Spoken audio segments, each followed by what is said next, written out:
being with me today to discuss the hazard mitigation plan update for your town. I appreciate everyone that's able to join on the computer, particularly because there are a lot of visual elements, and we'll actually be doing a survey and looking at survey results. So it is pretty important if you're able to see everything we're looking at. So, but we'll try to, for John's sake, and anyone else that joins on the phone, we'll try to describe things as best as we can. So with that, I'm going to kind of be using PowerPoint, but don't worry, this isn't going to be a big PowerPoint presentation. I'm just going to be using it to guide our discussion. So right now I'm going to share my screen so that you can, we can get started. All right, so the hazard mitigation plan development, Town of Dover. Here's the agenda. Don't worry, I know you can't read this, but I'm going to let you know that I'm starting out here with just the beginning of the agenda to give you an idea of what we're starting out with. So the update of the current hazard mitigation plan, I'll go through the purpose and the process of that first, and then we'll get into looking at the hazards in a number of ways. So first of all, and I saw we had a couple more people join us. Was Rich happen to be one of those? No, it was not. I just texted him to see if he was joining. Okay. So first of all, what is mitigation? This is just kind of base understanding for everybody. Mitigation is any sustained action taken to eliminate or reduce future risk to people and property from disasters. Mitigation saves time and money by decreasing real-world damages, and it can take place anytime, but the intent is always to reduce risk from future hazards. So these pictures here, you may remember this structure. This is along Route 100, just after the sharp turn in West Wardsboro. So this is actually an example of mitigation. This was a buyout, so this building was demolished, and the site is now just a blank slate, or a blank site left to regrow and naturally vegetate, and the hazard of this structure being located within actually the floodway is removed. So therefore that vulnerability is gone, and in that way it is mitigation. So that's just one example of what mitigation is in something that in the real world that you know. So the purpose of a hazard mitigation plan is a holistic look at the town's vulnerability to natural hazards. So we're looking and thinking about the entire town and all of the natural hazards that have a potential to happen there. And we're going to at least discuss them. We may not focus on every one of them, but we'll be thinking about them all. It's an opportunity and a reason for this important discussion. Putting this plan together is the opportunity, and it provides the reason for having a discussion about hazards in your community and how we can lessen vulnerability. And it's the opportunity for the town to develop mitigation projects. Projects and plans have more of a chance of getting money from FEMA through mitigation grants. It's basically, I mean, any FEMA application will ask whether the plan is outlined in a plan, or whether the project is outlined in a plan, but if it's not, it doesn't mean you won't get it, but it definitely is a gold star in your application if it is in your plan. And additionally, the Vermont Emergency Relief Assistance Fund, or ERAF, there's an incentive to have these plans, have an effective plan in place for the basic 12.5% state match. So without having that, your match is down to 7.5%. So once we have a draft submitted up to Vermont Emergency Management, that's the point when that ERAF bump, you get it. You don't have to wait for FEMA approval to get that bump. So the process of putting a plan in place. First of all, there's the draft development, public input, which is this meeting, and any input that I gather after this meeting. Sometimes I talk privately with different folks in town that have information to share, and all of that goes into the plan, background research on my end mostly, and plan writing on my end. Goes into the draft development. After we have a draft, it goes out for internal town comment. Any comments that come back, revisions are made, and then the revised draft will go out for public comment. These comment opportunities I usually just provide 2 weeks, sometimes more if a town wants it, but it's generally around 2-week comment periods. And once we make any revisions, as far as the public comment, which you also, the town's role within this is kind of advertising these things, advertising the meetings, advertising the public comment opportunities, making the draft available on websites. It's kind of those type of things. But so then once the public comment opportunity, any revisions are made, then the draft is submitted up to Vermont Emergency Management. You get your ERAF 5% there. And then if any changes are needed from Vermont Emergency Management's perspective, we make those, resubmit the draft. If there are no changes, then the draft is ready for FEMA review. And then it goes for preliminary FEMA review. And you either get changes back requested by FEMA, or they approve it and then it's ready for town adoption. I should say that right now we're in a good position and a better position than we were in when your prior draft was submitted, because now Vermont Emergency Management is capable of doing the reviews on FEMA's behalf. They've kind of been, FEMA's trained them in whatever they wanted the state to know specific to a FEMA review, and therefore allow Vermont Emergency Management to make approvals for them. So that really speeds up review processes. So, but it's not until after we get the preliminary review and approval from, either VEM or FEMA that then the town is ready to adopt the plan. So no changes should be made at this point, because otherwise you're literally going back to, you have to go back to pretty much the beginning in terms, at least, of your review and submittals. So as long as you're adopting what's been approved, then it goes to FEMA for final review.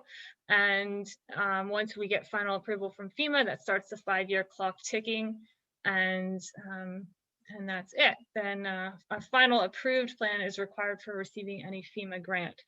So you can go after a FEMA grant before you have an approved plan, but in order to get the grant award, you have to have that plan in place by the time that the award would be given. So back to the agenda. So that we've pretty much covered number 1 there.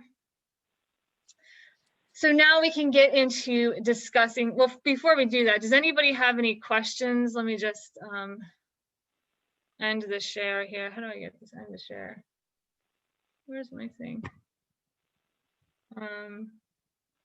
Help me out here. There we are, stop the share. Just briefly, I want to just stop the share so I can see everybody. Does anybody have any questions so far? I have a question. Sure. Randy Shoemaker from Southeast Vermont Transit. How does this relate to the meeting we had with Richard a year or so ago? Rich Warner? Right, and most of the people who are here right now were at that meeting. What's the relationship between that effort and this one? I'm not sure what that meeting is. Someone else from the town will have to answer. Alyssa? Go ahead. I think it was Randy, I think that was the local emergency operations plan, which is different somehow from this. I'm not sure I can tell you that. So yeah, this is a hazard mitigation plan update. The local emergency management plan is a more of a response tool that is updated yearly by each town. So it's a different document. And that plan is more just like a resource document with contacts and how things will be happening, how things, you open an emergency operations center, that kind of thing. This is more of like a, you know, it's a large document that's detailing hazards in your community and how we're going to be mitigating for them. Thank you. Sure. Anyone else before we continue? Okay.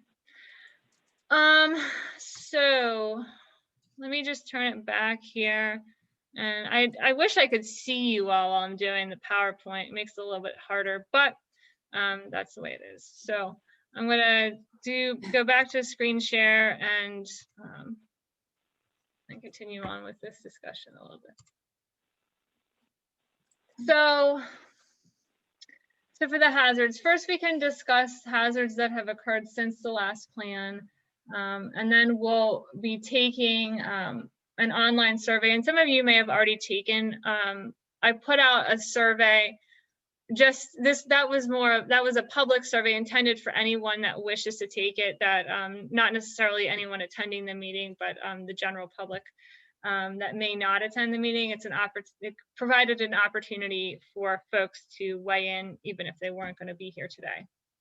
And we're going to discuss the results of that, as well as the survey that I'll have you guys take today, which isn't lengthy, but they look at different things, and then we'll look at the results of both of them, see how they mesh and how and that will help us to figure out what we want to be covered in the hazard mitigation plan as far as the hazards go. And then we can also mark up the atlas, and we can use the atlas, which is a mapping tool, as we're discussing the hazards today too. So that's that. I'm gonna,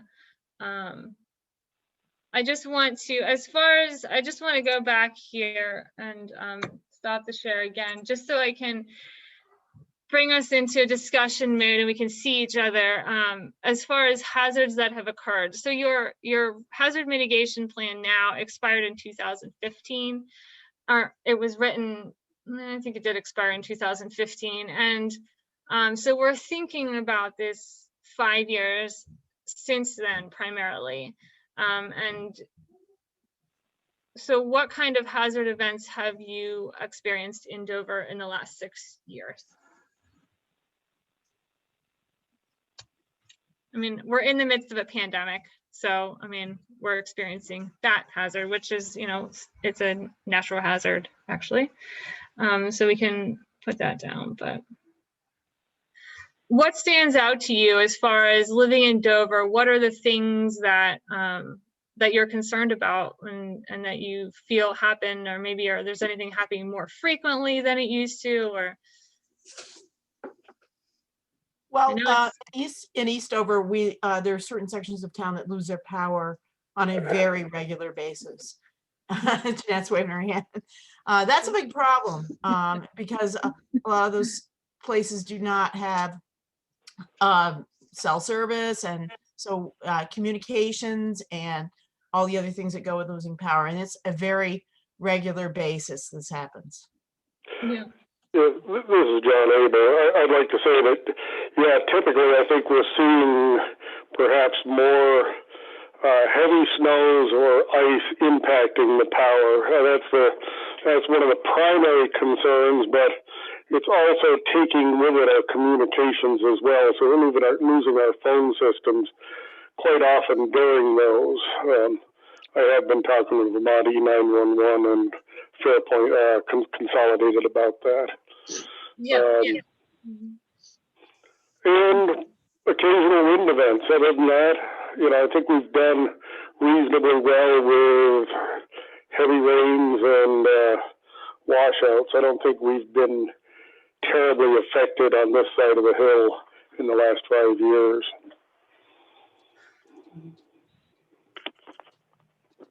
Okay. I just wanted to ask a question. Are we noticing more road flooding than previously? Is that our roads or washouts? Is that a rising problem, or has that kind of been static? I'm looking to the highway department to answer that. That's where I was looking. I mean, Travis? I've only been here for 2 years, so I don't know what to tell you. I mean, yeah, there's been a couple, you can count on a couple every year, but I mean, yeah, Travis, don't we mitigate with doing bars and whenever a big storm is coming? The highway Absolutely. department Yeah, didn't used to we're- do that to the extent they are now. yeah, we have a system in place, So, if it's gonna rain and I drive up my road, I see all those ditches that have been yeah, created to help get the water off the road. yeah. Yeah, I would concur again on, and I suppose we probably have the majority of the dirt roads that are prone to washing, although I guess you did lose some shoulders up in Dover Hills this past summer, right, Travis? Yeah. And during the Christmas thaw there this past year. But what it appears to me that the work that's being done is really helping to, lining the ditches and things are clearing off, as well as you're sending guys out to make sure the culverts are clean. So I think the mitigation that's happening through the highway department seems to be helping out a lot. Yeah. So Alyssa, is that something that should be included if we've got a program that's working and we want to see it continue? Is that something that should be part of the plan? We can discuss it in the plan. However, what qualifies as a mitigation action, and I'll get into this more as we get into that section a little bit later of the mitigation actions, but you can't use an existing action as something that FEMA will, count as new. It has to be a new action, which, theoretically, if you follow that logic, you should never in the future, going forward, it's harder and harder to get a compliant plan, because if you're always mitigating yourself and eventually you're mitigating yourself out of vulnerability, what are you going to do? You'll never have actions to put in the plan because you don't have new actions. So I don't know. I mean, I've asked FEMA that, but for now, we still have a lot of actions that we can do. So we are not at that point yet. But you can put it in your plan as kind of a maintenance thing and note it to get, to just keep track of what you're doing in one place. But we can't put it down and have it as part of what counts for the comprehensive range of new mitigation actions. So yes and no.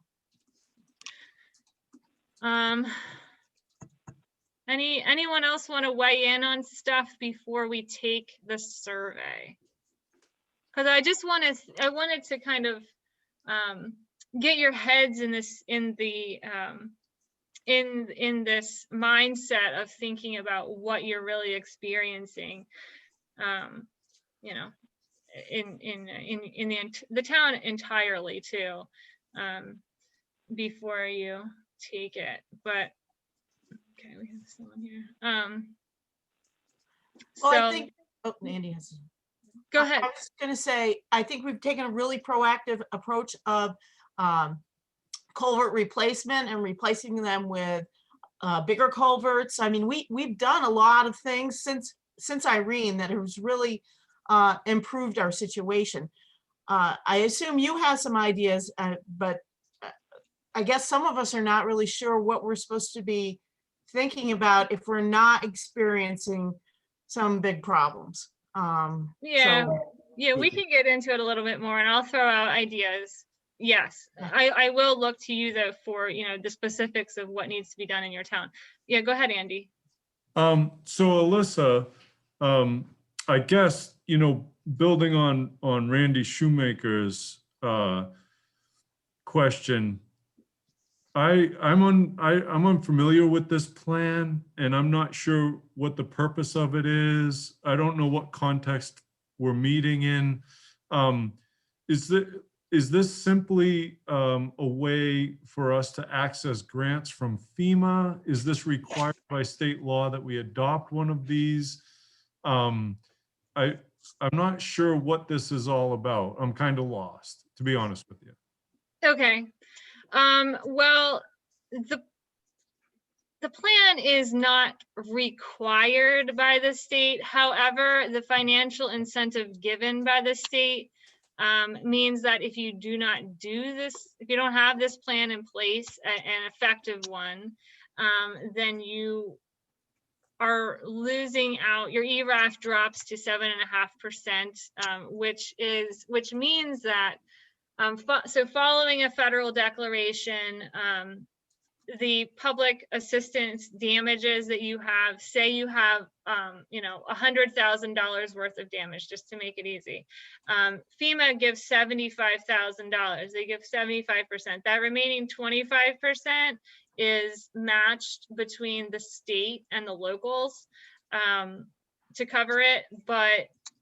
And so the Emergency Relief Assistance Fund is the state's way of deciding what the state match and the local match are. So they will divide it in half, and you'll be responsible for 12.5% if you have a hazard mitigation plan, you're a member of the National Flood Insurance Program, you have the updated town road and bridge standards, and you have a up-to-date local emergency management plan. If you have those four things, then your match is 12.5%. If you don't have one of those four things, any one of those four things, your match drops to 7.5%, meaning that you, the town, are responsible for 17.5% of your federal declaration, losses, dollars. So that's the financial carrot, and that's how the state, requires it to get your match divided in half. And so these grants would be subsequent to some natural disaster. Is that? No, so that's part of it. And then the other part of it is, yes, in order to get a FEMA grant, you have to have one of these plans. So yes, there's the ERAF part, and then there's the FEMA grant part. There's two financial things tied to this, but there is no one other than these financial pieces saying you have to have one of these plans. That answers my question. Thank you, Alyssa. Sure thing. So, okay, why don't we take the survey now? Wait, I have one question. Go ahead. So is this what Wilmington went through with redrawing their floodplains that created a lot of angst in the town? I just want to know if this is that route that they went. No, because that was very contentious in town.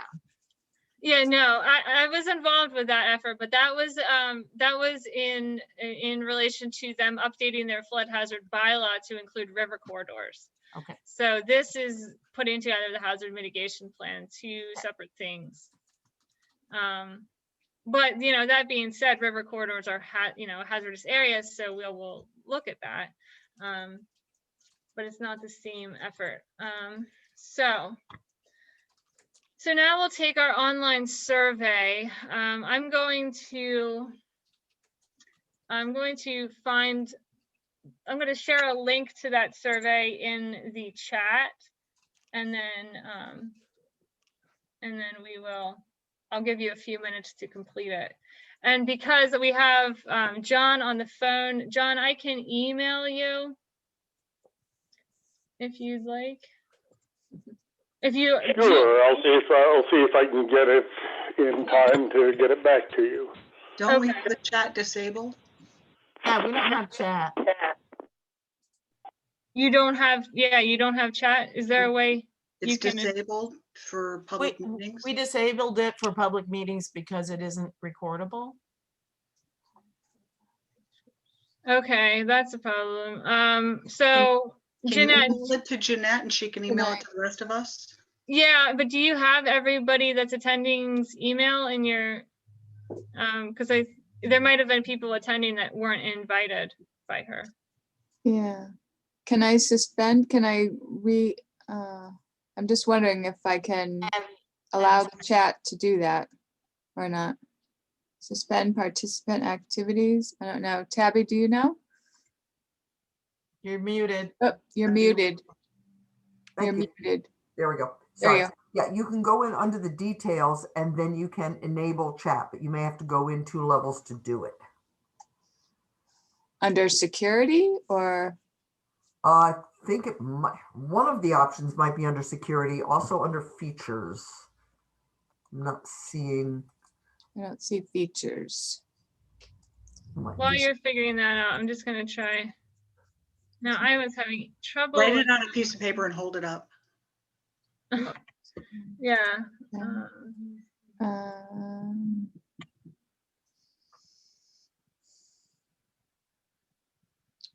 I'm not seeing any chat functions under there. Share. Okay, I can't pull it up. I'm logged in as me, not as you, so I can't make that change. Advanced sharing options. Who can share? No, that's not it. Jeanette, what is your email? I gotta send it from my Gmail. Unfortunately, my work email is frozen. So what is your? Mine is admin@doververmont.com. Thank God I backed up by emailing it to my Gmail. Okay, so, I mean, you can forward this to whom, you know, if you need to whom you can. And then hopefully we can get chat to work for those who can't email. But I just sent that. Okay. Yeah, and Jeanette, under settings chat, you might be able to make that change.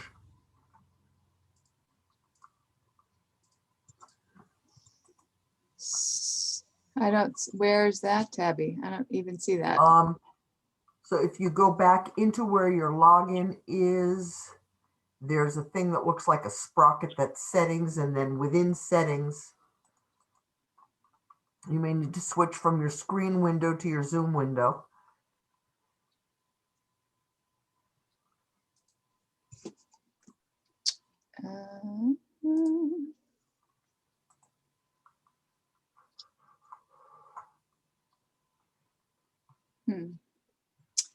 I'm not seeing that, but.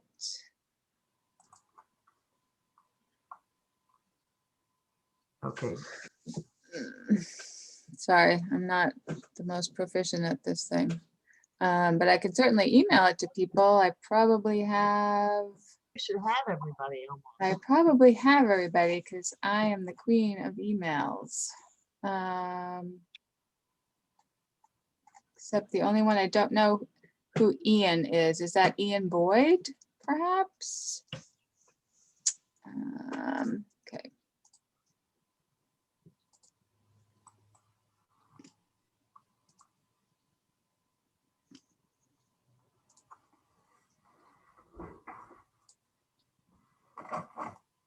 Okay, I'm not seeing your email, Alyssa, yet. Oh, you're not? Okay, I did send it. I did send it. Okay.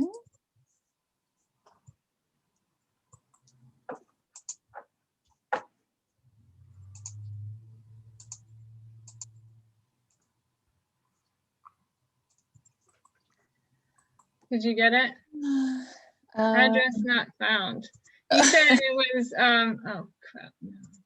No. You said it was admin. Wait a second. Yep, admin, ADMIN. Yeah. At Dover, Vermont, all spelled out. Oh, I said put .gov. .com. Yep. Sorry about that. That's okay.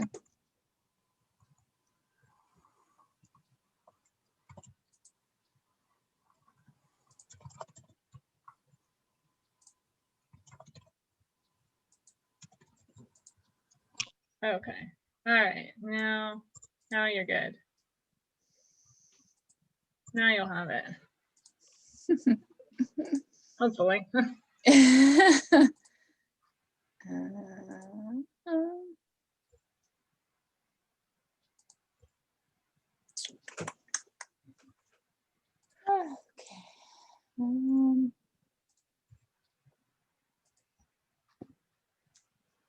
Not seeing it yet.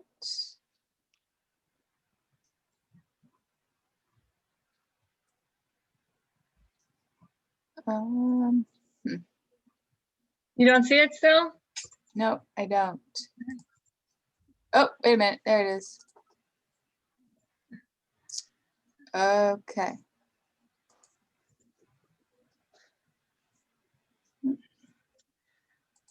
So while we're waiting to receive it, I'm going to do a screen share so that you can see. I can go through a bit of the directions for it so that we're ready to go once you get it.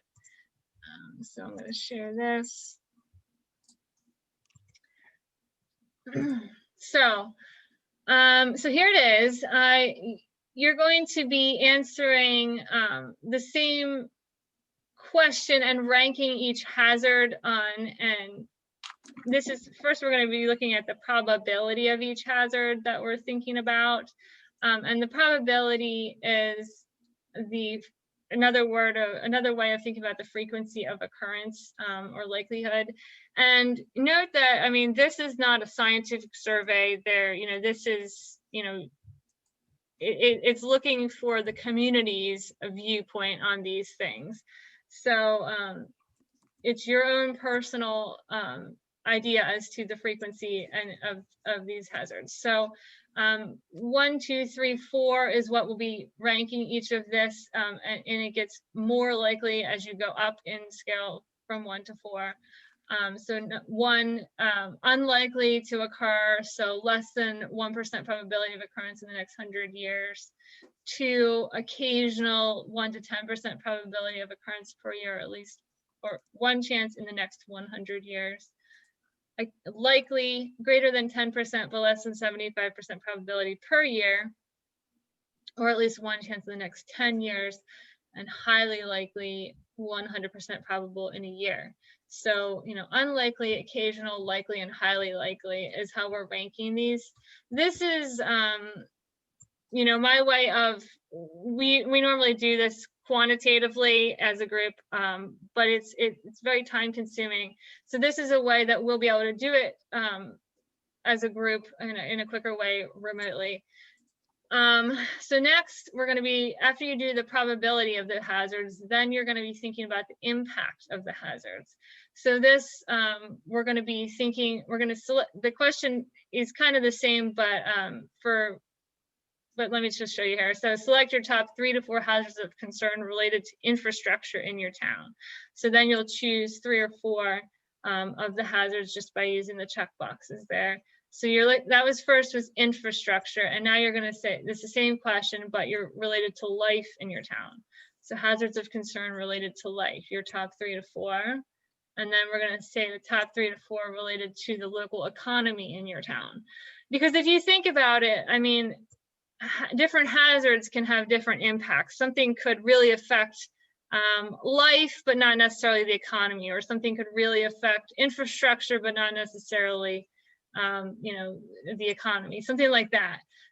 So we're thinking about those differences here. Top 3 to 4 related to the natural environment, and that is the survey. So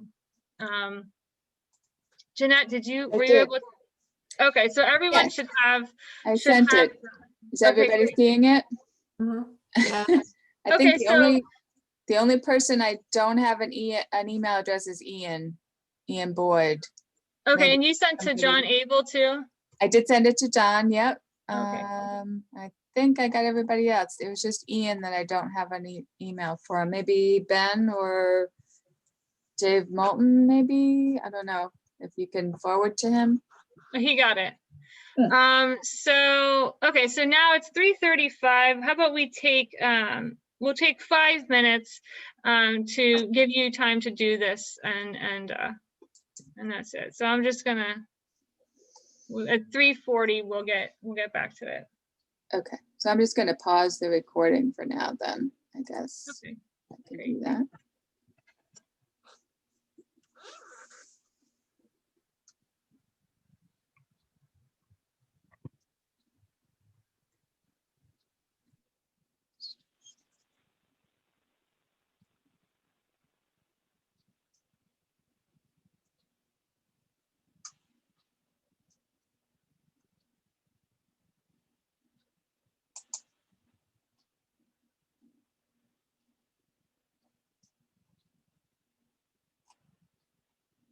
Some reason I don't see it on my screen.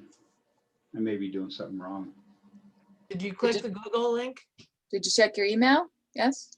Oh, it's in my email? Yeah. Yes, It's on in the your phone. I email. didn't hear that part. I'm looking for something up in the chat. Okay, never mind. No, we couldn't figure that part out. Sorry. Okay. Your email though.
All right, do we need a few more minutes or are we good?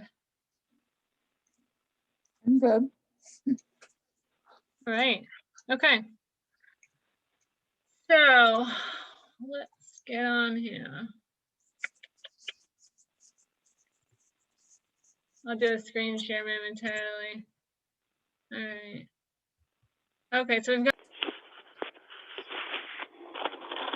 Well, I'm glad, Jeanette, that you had this whole email backup for us. Me too. I didn't even think so that we wouldn't have chat. So that because that I was know. And I don't know how, when we got rid of it, I don't remember how to get it back. So we didn't occur to me. muddled through. All right. Yeah, Jeanette, you and I will play with that later. All done. Okay. All done. All done. I'm sure it's All right in right. front of me, but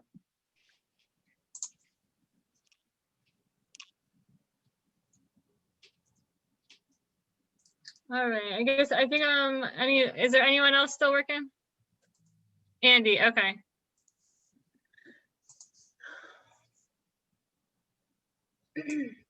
Yeah, we got 18 responses to the other survey. So we'll look at the results after we look at these results, and that'll hopefully you know, get our wheels spinning as to you know, the perceptions maybe of others as well. Thanks, Andy. Okay, so 14 responses, great.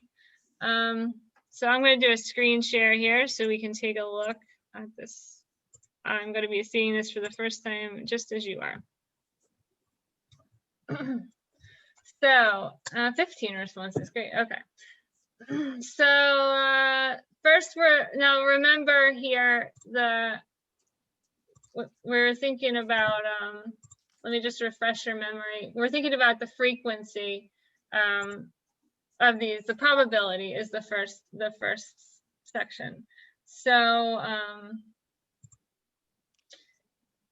so first, inundation flooding, and it looks like that came in at a number 2. And I forgot, I should have explained the difference between inundation flooding and fluvial erosion. Hopefully you have some familiarity, but inundation flooding is really just when waters rise and fall. Fluvial erosion is when you have the erosive damage of moving floodwaters. So inundation flooding is the FEMA floodplain generally, besides for the floodway. And the fluvial erosion is the floodway as well as the river corridor, which A&R maps. So inundation flooding came in at a 2. Fluvial erosion at a 3, significant ice storm 4, damaging high winds 3 and 4, above normal heat, it's a rising concern, significant snow, yeah, definitely no one's down there. Below normal cold, yeah, seems like maybe a rising concern. Drought, somewhat of a rising concern, really. We see them, we've seen a few of them in the last years. Landslide, not much, okay, that's interesting. Wildfire, not that much. Earthquake, not much, but it is possible. Invasive plants, okay, that's interesting. And insects, pandemic, there we go. Yeah, I mean, you know, this again with the frequency we're talking, you know, 4 is like a yearly occurrence. So, you know, God willing, this is not yearly occurrence for us, but it is a concern that's now on our minds, and we're dealing with it, and we'll be dealing with it, you know, probably still next year. I mean, children aren't being vaccinated for a while still. I mean, it's a concern that we would be wondering what's a pandemic. Exactly. I mean, it's something we now, I think it looks like you guys want to address that in your plan. Significant hail, that's interesting. Number 3. So select the hazards related to infrastructure. So the 2 that came in the highest, ice and wind, okay, followed by inundation flooding, fluvial erosion far down there. That's interesting, related to infrastructure. So this is like your roads and culverts and stuff like that, and snow. Okay. Concerns related to life in your town, ice and wind again, pandemic high up there, and flooding. I think. Hey, I got Richard on the phone. Can you guys let him in? Jeanette said sure. Jeanette, do you have that capability right now, or do you need me to? He's in. He's in? Okay. Hi, Rich. Andy McLean raised his hand. Was that for that, Andy? Yeah, I just wanted to comment that, you know, if this survey is being used to guide the creation of the plan, I'd like to redo my survey. I assumed that inundation flooding was a Irene type event. Okay. Not simply that was some ditches. Okay. I'm not concerned about culverts and ditch type storms. I can tell you this, we're going to discuss flooding in your plan. Don't worry about it not being discussed, and fluvial erosion too. Okay, we can't not talk about flooding and fluvial erosion in these plans. It's the most common hazard in North America. I mean, you know, we will address it. you know, but yes, yeah, I should have explained the difference between inundation and fluvial erosion. So thank you for that. Cool. No. Does that answer your question then? Yeah, Your concern? I didn't know what the survey was all about. If it's like, you know, has real effects on our project here, or Oh yeah, it it's does. just illustrative of, you know, our current feelings. Okay, it's both. It's both. I mean, you know, yes, we are going to look at these and put the results in the plan, kind of thing. We'll talk about it. It's our way of doing a hazard assessment, which is a required element of this plan. Cool. Thank you, Alyssa. Yeah. It's interesting to think about the difference, you know, in how you know, how the hazards affect, you know, different, you know, infrastructure versus life versus the economy. It is illustrative, you know, just for you to see how you all collectively look at things. So it looks like the ice and wind are the top two there as well. So now related to the local economy, a tie between flooding. I think we should just think about it as flooding since there was some confusion. And ice, snow, wind. Well, snow, yeah, that's good for your economy though, right? Dave Moulton is nodding his head, yeah. And the pandemic. Wow, look at that. Yep, definitely. Local economy. Yeah, of course, of course. And the natural environment. So then we're looking at invasive species. So you do see that there, and flooding and ice, wind. Okay, so so let me just go and stop the share so we can have a more of a discussion here. So what are you? Does anything stand out before I kind of offer my own thoughts on it, on the results? Anything stand out to you guys? I mean, I guess what I see is that wind, flooding, and ice seem to be the big ones. Pandemic is you know, something that is big now, but not really seen as you know, something that we would expect to experience frequently, but still nevertheless is a huge deal. And when it happens, it has big impacts. I think we're all experiencing that the weather events, whether it be wind or heat or rain or cold, all seem to be coming in extremes in comparison to, you know, it used to be more of the norms. You'd get a week or two of cold weather and that was the standard, but now it seems like there are more extremes, and I think that's what we are all experiencing, whether it be rain events like Irene or the Christmas Day event. You know, those things just seem to come. You know, we just don't have a rainy day as much anymore. It's either 2 inches or no inches. So I think that, you know, I think a lot of us are probably thinking that those are what affect us the most. Certainly is the case here on the mountain. Go ahead, Tabby. Yeah, I'm thinking that primarily the trigger is power and communications. Anything that wipes out one or the other is going to be more critical. So, you know, something, if there's a tree down, it's blocking the road, that's more individual, unless it's like totally across Route 100. But loss of power, loss of communications is really something that I think seems to be the key. Yeah, those are the effects of the hazard, not hazards in and of themselves, but hazards, you know, cause those things. And so you know, that's how they're addressed within these plans, at least. So let's look now real quickly at the results of the other survey, and then we can have an overall discussion, and we'll also look at your existing plan and look at the hazards addressed in your prior plan, and then we can figure out what we want to put in your new plan. So All right, here we are. So the responses, here are the responses to the public survey that went out.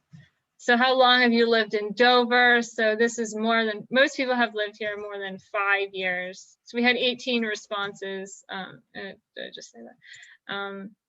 And no one is less than 1 year. So 1 to 5 is the smaller piece of the pie. What is your age? Notably, no one under 18 and no one 18 to 30 answered this survey, but mostly fell in the 51 to 60 was the majority age. Not that that really matters, but just to let you know, this isn't the young people that have answered. Most people own their home, that's the red. And interestingly, some people don't know if they're in the floodplain. So there's still that's some level of maybe education needed to let people know about flooding hazards in the community. And so, yeah, but most people are not in the floodplain that are answering this. And of those that are in the floodplain, a majority have flood insurance, but not everyone. So about 1/3 of the people that are in the flood in this survey don't have flood insurance. And the reason being if it's too expensive. So which of the following, come on, okay. Which of the following natural hazards have you or someone experienced while living or doing business? So the two, this is severe weather, winter weather, like ice storms. And this one, high winds. So those are the two highest, followed by flood. That people are coming. So we're again flooding, winds, and snow, ice, and really bad snow and ice storms are the ones we came through here, which lines up with what we kind of said for the survey that we just completed.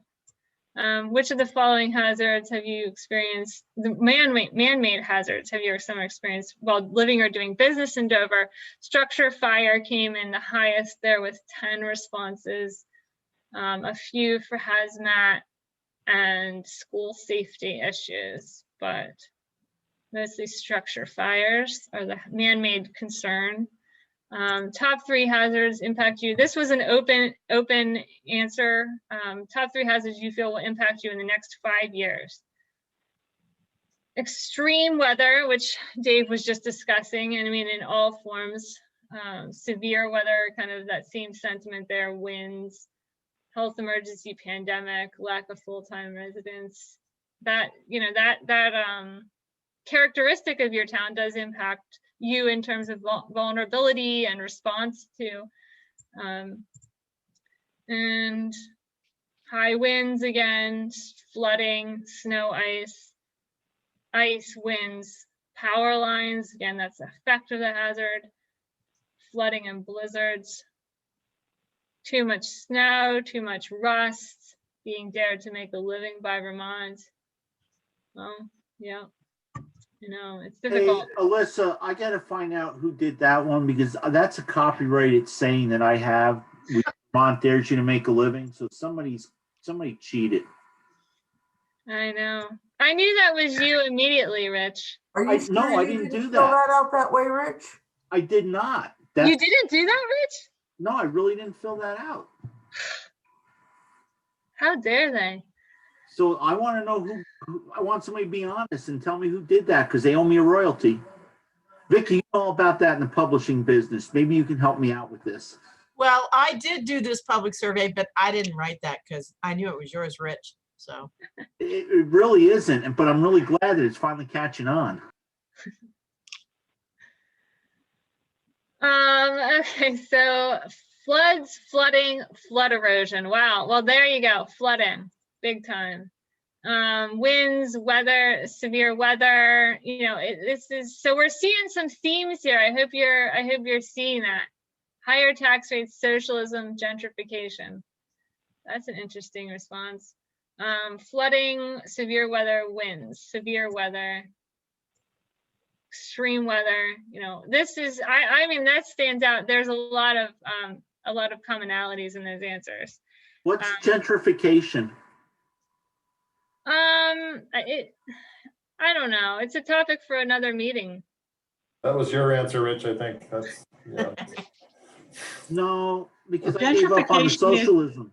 But I really gentrification is people buying lower value properties and turning them into higher value properties, and then squeezing out the people who can only afford the lower value properties.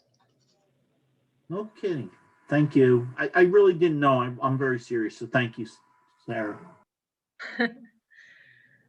So what actions have you taken to reduce the risk to your own property? So it looks like most people have purchased flood insurance, or homeowners insurance or renter insurance, and removed trees, have an alternate power or heat source.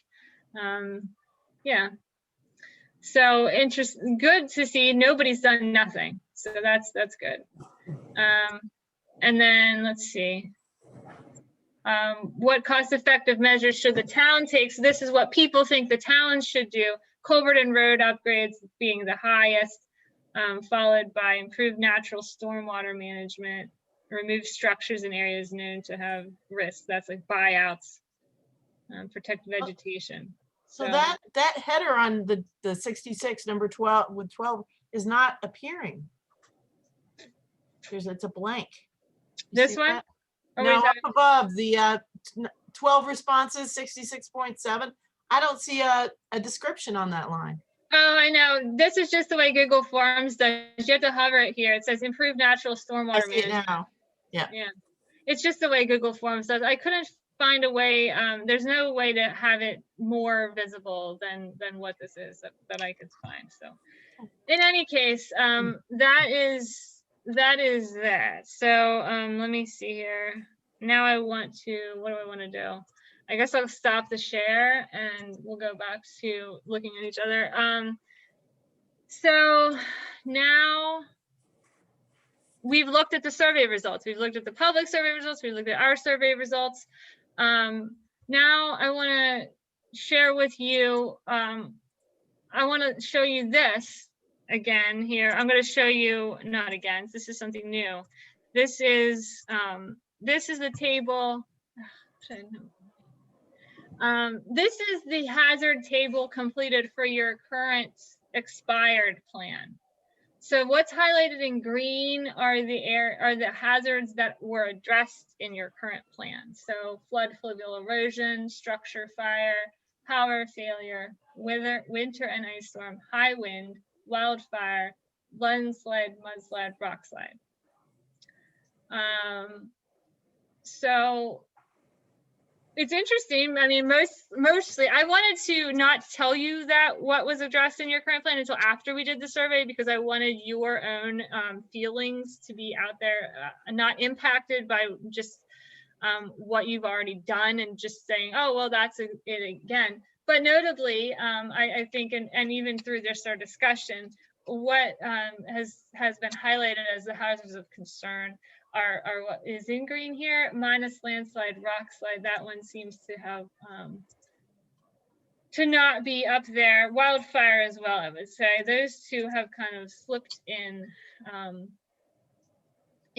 view. I think you know, high winds, ice storm, flooding, fluvial erosion stand out to me as what we want to do. Although pandemic is not listed on here. Not even on the list. Not even on the list, yeah. And so now the hazards that we look at now, this table here is the more recent. These are the hazards in the state plan, the state hazard mitigation plan. So these are the hazards that I consider. I don't go into, because just to explain to you, you know, we talked about, you know, power failure and structure fire. Those are not natural hazards, so we don't put them in the ranking anymore. We don't rank them anymore, but we can still talk about something like that, but it's not judged by FEMA. FEMA only looks at natural hazards. So you can even, you know, if a town can address railroad accidents, but FEMA is not even going to look at that. So infectious disease outbreak, though, is considered in the state plan and is considered a natural hazard. So now that we've kind of, let me just go back to here. Now that we've discussed all of those things, now I want to go back to just looking at you guys and have a discussion about this. For some reason I had to click that button every time I do a stop share. So so now that we have all of this out there, I mean, what I would think is to do wind, ice storm, flooding, fluvial erosion, combination of both of them, along with maybe pandemic. But I'm looking to have your input on that, obviously. That's just what seems to come across from me from the survey results. So what do you guys think?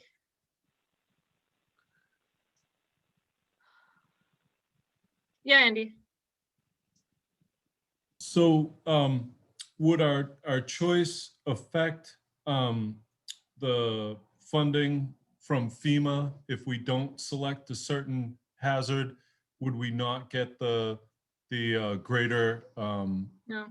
This is just specific to Dover as long as we have the plan. Yeah, exactly. As long as you have a compliant plan in place. So here's the thing with that, is that in order to get a compliant plan in place, and so some of doing these plans is navigating the town through getting a compliant plan passed by FEMA and what will pass FEMA.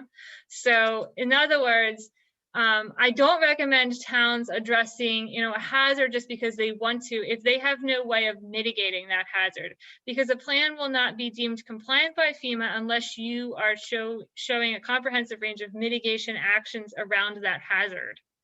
So a comprehensive range of mitigation actions is, I'll get into it, but it's basically, it's a few hazards, a few mitigation actions associated to do with like education, gray scale infrastructure, and policy, kind of like thinking about that along with natural systems protections. So those are, what FEMA looks at and kind of how they categorize mitigation actions. So that being said, that's kind of something to keep in mind when you're choosing what hazards to address is if you can't mitigate it, then FEMA will kick it back and say, well, you're discussing this is a hazard in your town, so why aren't you mitigating it? So in my opinion, it's smart to discuss what you can mitigate. And be prepared to mitigate what you discuss. So that being said, knowing that information, do you feel like you want to mitigate wind, ice, flooding, and fluvial erosion? Do you want to mitigate anything else? Like, do you want to mitigate pandemic? And we can discuss how to do that, but I just want you to know that you have to mitigate for if we're going to talk about it. So tell me what your thoughts are.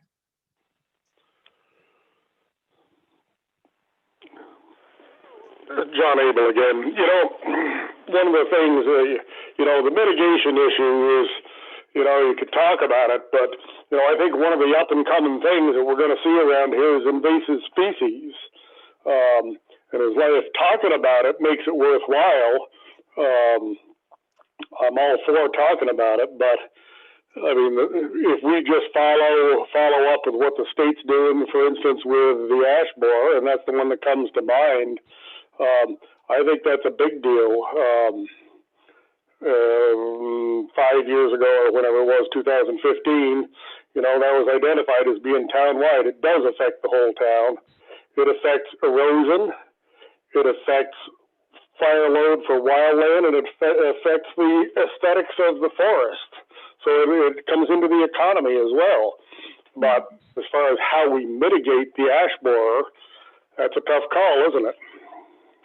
In some ways, I will say that ironically for the responses not indicating invasive species as being a concern, invasive species and flooding are the top two hazards that the mitigation plans generally address. Most plans address invasive species just because they're present in the town. And I mean that, mitigating for invasive species is, doing tree surveys, like along looking at ash trees along roadways, that kind of thing,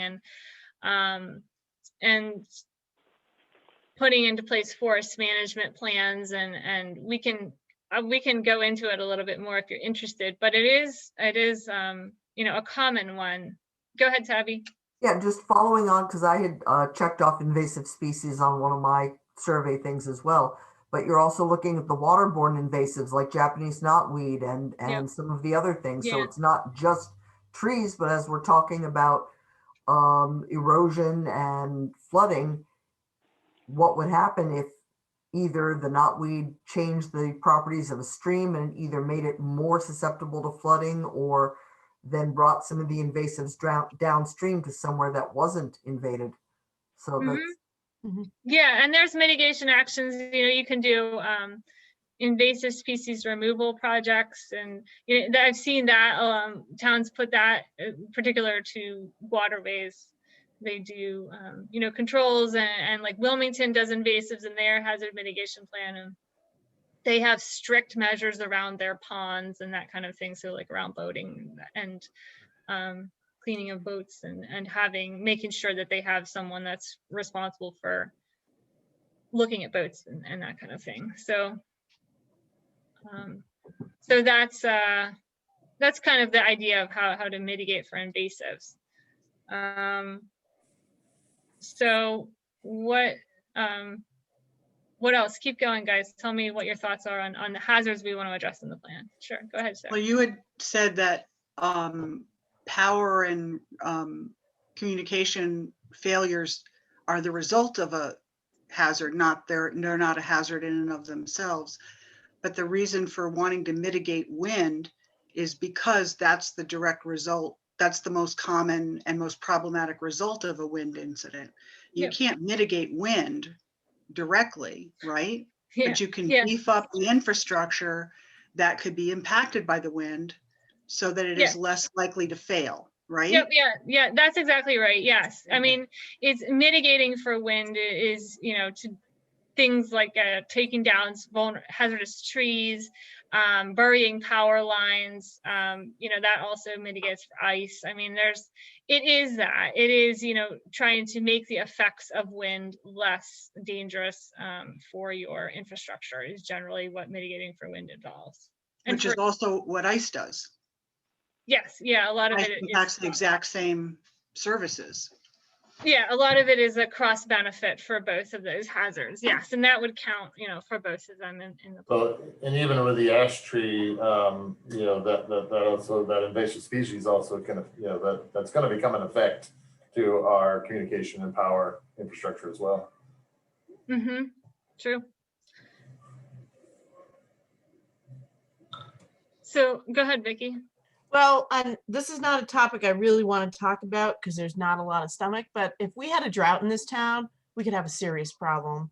Our aquifer is tapped and tapped and tapped, and the town is not prepared to step up, as well as the property owners to address it. And that would be, if we had a drought, we would have a serious problem, particularly in the North Branch watershed. Just throwing that out there. I mean, I've been in here long enough to know that this is a non-starter, and so I don't know how we would mitigate it besides changing some output things, but to really do a water system and take a full analysis of the water we have, I don't think that that's something that we could do through this plan at all. But it is going to be a problem for the town going forward. Hey, Vicki? Yes, sir. So I don't know how to raise my hand. Are you running the meeting, or is Alyssa? Or? No. Oh, Alyssa is. Alyssa, can I have a second on that one? Yeah, go ahead, Rich. So, the town spent a lot of money 10, 12, 14 years ago to do a water study. And, you know, one of the things that came up was management of the aquifer. And I think that may be what Vicky's talking about. So we actually had in, we actually put that in one of the plans so that if there was, you know, grant money available and it was in there, it would help us, because Vermont's one of the few states that allows you to include fire hydrants in a public water system, and you can fund them through grants. And the other big thing that was happening is, you know, at that time, a company that is up north of in the northern part of Dover, northwest part of Dover, that should remain nameless, was building, you know, had plans to build several large buildings, and they were going to build a big water system anyway. So we thought if we could tie in with that, you know, it would be part of the cost would be shared. And I'm not sure what their plans are as they continue, but I know they drilled some pretty massive wells. So if there's some way we can keep it in there, I mean, I don't know how you can keep it in there, just so that if funds do become available, we can leverage it. But if it's in there and we're forced to do it, then it doesn't make any sense. So, and I will say, I just dealt with another customer again last week who built their house in the early 80s in one of the local developments in the area that we proposed this water system. And for ever since the early 80s, he's had 5 gallons a minute out of his well. And, you know, 2 weeks ago, his granddaughter comes up and there's no water. We thought the pump may have gone bad. And when we put the scope down, there wasn't any water within 20 feet of his well pump. And we drilled another 365 feet and didn't get any more water. And we hydrofracted and barely got enough water to go. So, you know, on where Vicky's saying, I don't want to have a Werner water system, believe me, but that's going to stunt economic development in this valley, because, you know, like we had foresight in the late 60s, early 70s to build a sewer plant. You know, that water system, I think, is going to be really important if they want to keep doing development, especially with labor and industry, you know, lowering the occupancy requirements to require sprinklers. And without a public water system, these places will have to invest in huge cisterns like the last chair did, expensive fire pumps and diesel pumps. And, you know, Mountain Park spent over $75,000 just on a pump to replace a failed water pump, where if there had been a public water system, none of those expenditures would have had to have happened. I'll go back off my soapbox now. No, thank you. Thank you for bringing all that up. So that raises drought as an issue that maybe we want to consider more seriously for inclusion in the plan. Tabby, go ahead. Yeah, Woodsaw, I was just listening to VPR as I was driving back and forth for lunch, and they were actually brought up the whole uncapped well discussion in one of whatever it was I was listening to. But would a possible mitigation to help with drought having some sort of mandate that all wells must be capped to at least reduce the drain on the aquifer? It's in the zoning document, isn't it? It used to be when I was zoning administrator. Uncapped, but I'm talking about going back through old wells and capping. It's in the zoning document, I believe. At least it was when I was zoning administrator. No, it's any well in the bylaw, any wells or any new drillings have to be capped, but that doesn't necessarily mean that some old legacy well that's throwing water that should be capped isn't. I thought in the zoning document, and you can correct me, it said any wells that overflow that could dewater the aquifer need to be hydraulically sealed and capped. I can double check on that exact verbiage, but then, you know, we just need to go and find them. So I guess for this conversation now, and thinking about what hazards we want to address in the plan, I mean, I think flooding and fluvial erosion is a definite yes. Is there any opposition to that? I mean, there really, no, okay. Wind, yes, sounds like, okay. And ice, okay. How about invasives? Yes. Okay.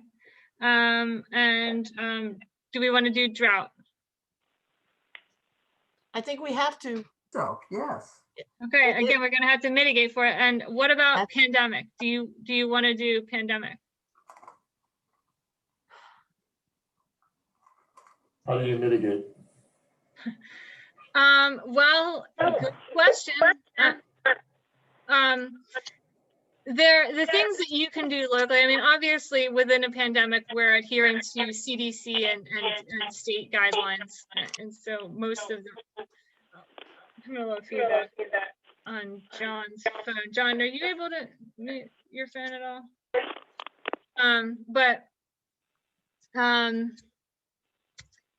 Most of the things are coming down from the higher level as we are citizens of America. So that's the way it is. But locally, what you can do really is you can put together like continuity of operations plans. So you as a town and you know, private entities can do this too. It's just plans put in place that are pre-thought out of how you're going to migrate to different type of operations, like remote operations or operating from a secondary location as a backup kind of thing.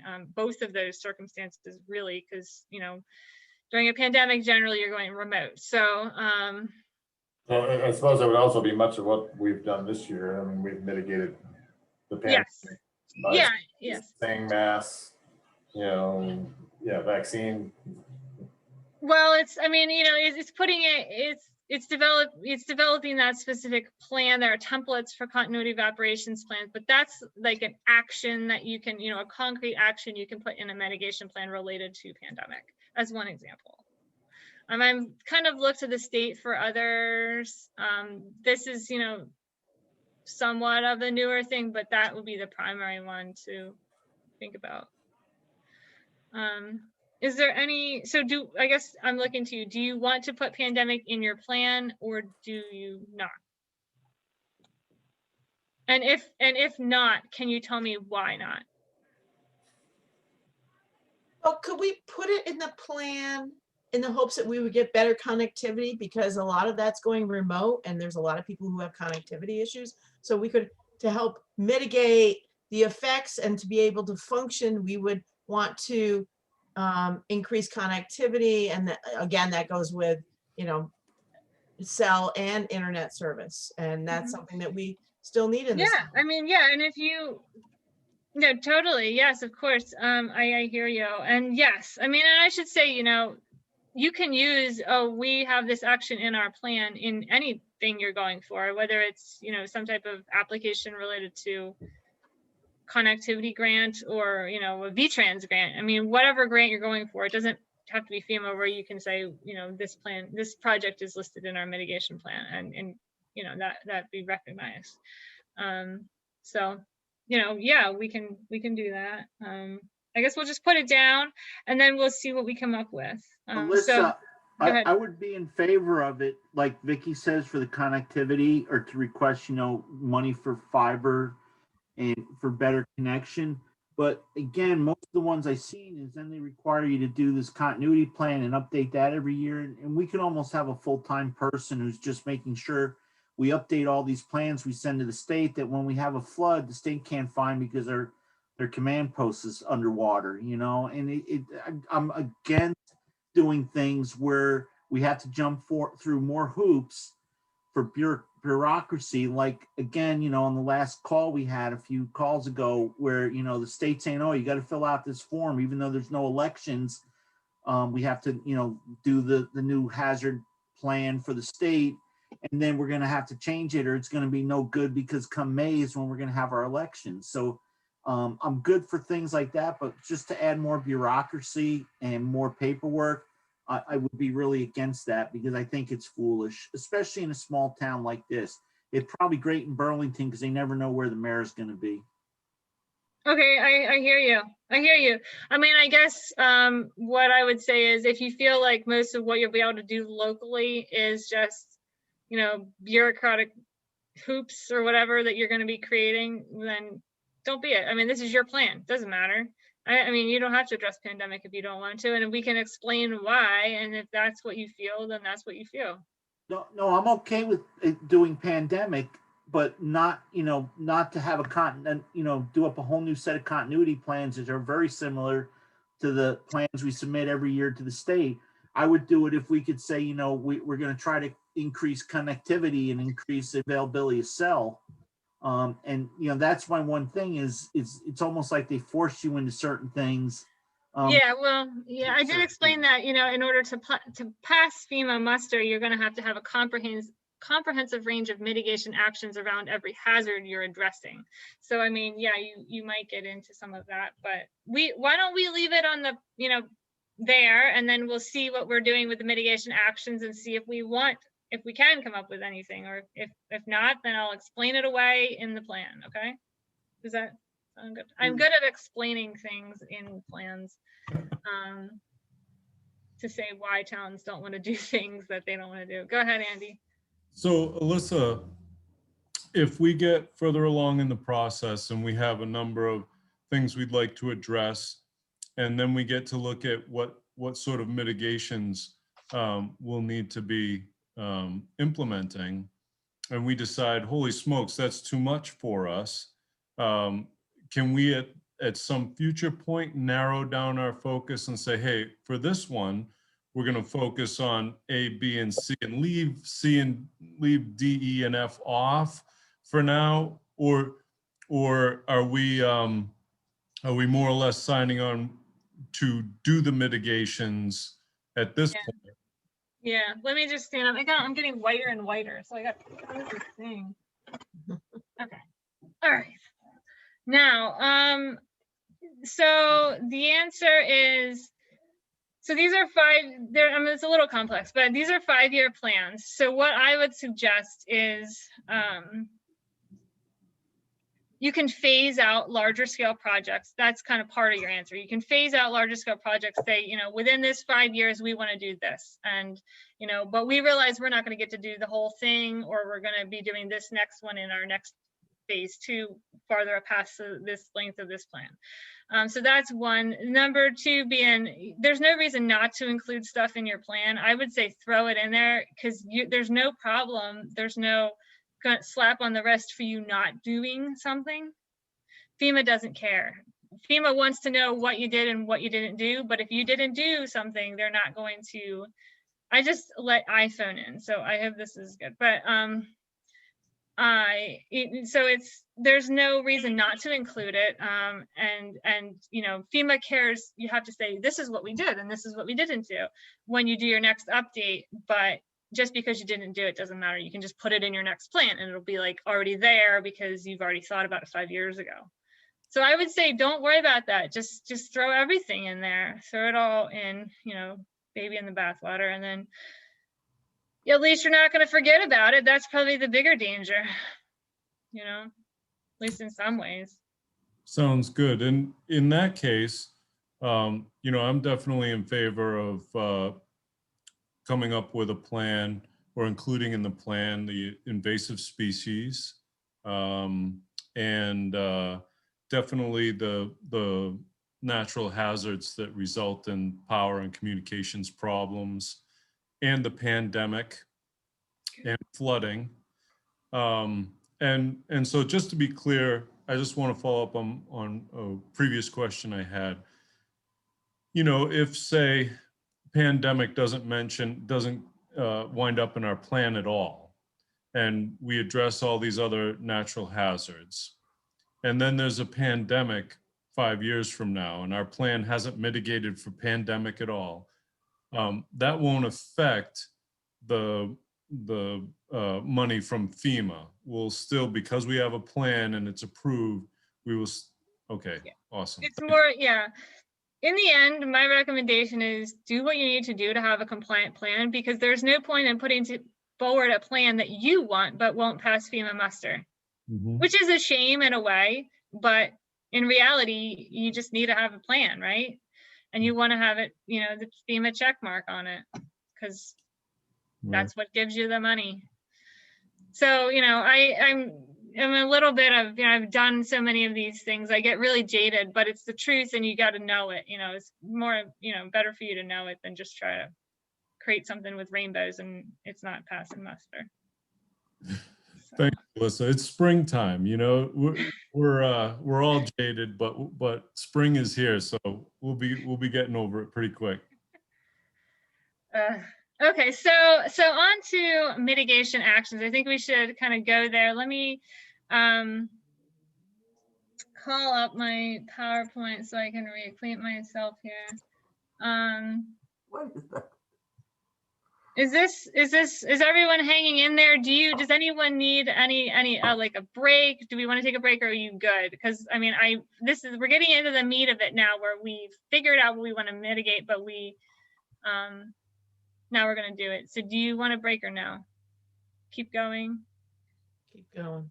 Keep going. All right. Okay. So screen share this again. Okay. What do you do? All right. So we've done this. We haven't marked up the atlas yet. We can take a look at that though, but let's just do this first. So we did the hazard analysis, we looked at the surveys. All right, there we go again. So mitigation goals and actions. This is kind of stage 2 of these meetings. So these are your mitigation goals from your current plan. And these are very generic. They're pretty, to be honest with you, these are the goals that were developed. I didn't develop them, they were developed before my time, and they are, I don't think any town has ever changed them. They're kind of generic, but let me know, just take a look at them here, read them for a minute and tell me if you, obviously I'm going to update this. This is out of date. It'll be a town local emergency management plan, but I guess John's not able to read them, but so for John's benefit, I'll just go through it very briefly. Reduce the loss of life and injury resulting from all hazards. Reduce the impact of hazards on the town's water bodies, natural resources, and historic resources. Reduce the economic impact from hazard events with some subcategories there. Encourage hazard mitigation plan to be incorporated into other community planning projects, such as the town plan. Capital improvement plan. Do you have that? Do you have a capital improvement plan? No. And then this I told you I'd update. So basically just incorporation of these of hazard mitigation planning principles into your other plans, ensuring that members of the general public continue to be part of the process going forward. So is there anyone, and I can't see everyone, so please speak up if you have any suggestions for changes to those goals.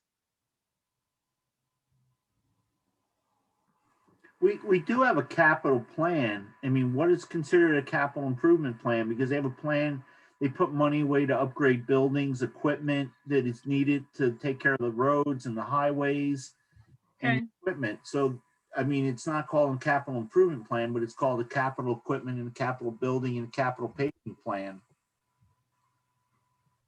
Can you email me the name of that, Rich? What it does is it allows us to level fund. So when we have, we know we have a big expense coming up, we're collecting tax money and on a more equalized basis year to year, so that we can not hit people with a huge number all of a sudden when we need a fire truck. Okay. But it's not a written plan. It's charts and projections and numbers. Okay, but I guess, yeah, I mean, and what do you call it, Vicki? Well, it's our capital plans. We have 3: capital paving. Capital plans. So I'll just say capital plans. Yep. And that'll be fine. Okay, so I think I would. The other thing, Alyssa, during the flood, where other towns, like I went to a meeting in December, and there were other towns that hadn't done any mitigation because they didn't have any money, and all they were looking for was, who was bringing in the money, and we were all put back together because we didn't have to wait for FEMA to give us money. We had money in reserve funds that we were able to spend. So I think that's an important thing that should be in there, to maintain funds in our capital funding to allow us to restore essential services while we await for the state and the government to come in with the checkbook. Okay. Well, we also have an unencumbered capital reserve fund that we could draw on for any emergency. So we should list 4 of them then, Vicky. Capital Reserve Fund. So do you want to say, I'm not sure if that would make sense to add, just add it to that or not, or if you want to say maintain funds within capital plans and capital reserve funds to assist in restoring essential services following events. Yeah. Okay. All right. Maintain funds in capital. All right. Let me just get that down. Capital reserve funds. Capital funds.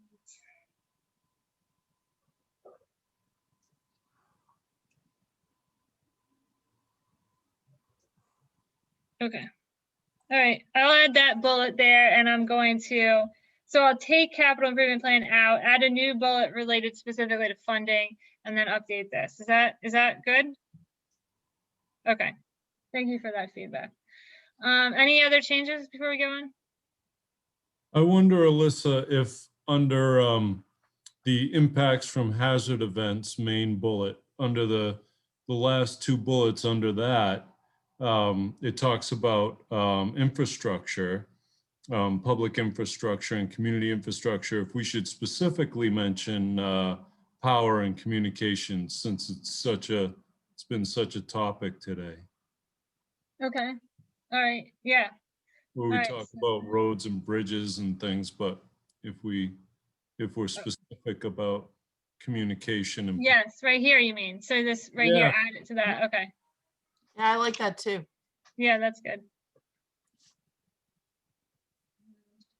Again, during Irene, that was one of our biggest issues is, we manned Eastover Firehouse because Eastover had no phone, so no way to get assistance, public assistance.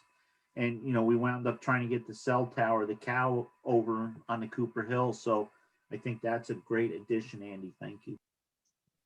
Okay. All right. Last call for changes on goals. Okay. So now we're on to mitigation. And sorry about this thing. I'm actually on like 2 computers right now. So anyway, so types of mitigation. I mentioned to you before that you're going to need to have a comprehensive range of mitigation actions around every hazard you're addressing in the plan. And FEMA categorizes 4 main types of what constitutes a comprehensive range: local plans and regulations. So examples, this is policies and authorities, codes, things that are going to influence the way the land and buildings are developed and built. So those are the types of things. John Abel's a little bit hard that you can't see this, but we're talking about ordinances and plans and things that are policy oriented to address hazards. Structure and infrastructure projects. This is the grayscale stuff. This is, we're talking culverts and bridges, upgrades, utility undergrounding, acquisitioning, doing buyouts of stuff, flood walls, retaining walls, those kind of hard on the ground fixes and improvements, and natural systems protections. So this is preserving the ecosystem functions that assist with mitigating these hazards naturally. So, conserving floodplains and forests and putting in proper sediment and erosion controls and that kind of thing. And then education and awareness programs. So these are things that you're doing to inform and educate your citizenry and make people, themselves privately more resilient to hazard events. And so, it's through public information, real estate disclosures, mailings, but website information, that kind of thing. So there is that we can revisit this table as we're thinking about mitigation actions, but that's what it is. So actually, so now what I want to do is I want to take you to this table here. And I have this thing here. This is FEMA kind of mitigation ideas booklet. It's, you know, FEMA's put together this booklet, and it addresses, you know, these hazards. So we can pull up FEMA's ideas for, you know, around each hazard type 2 to get, if we want to. So just to briefly let you all know, so Rich, I don't know if he worked with others, I believe he did, but he provided information here on what, these are the mitigation actions from your current plan. So these we put together in 2015, and you had 21 actions.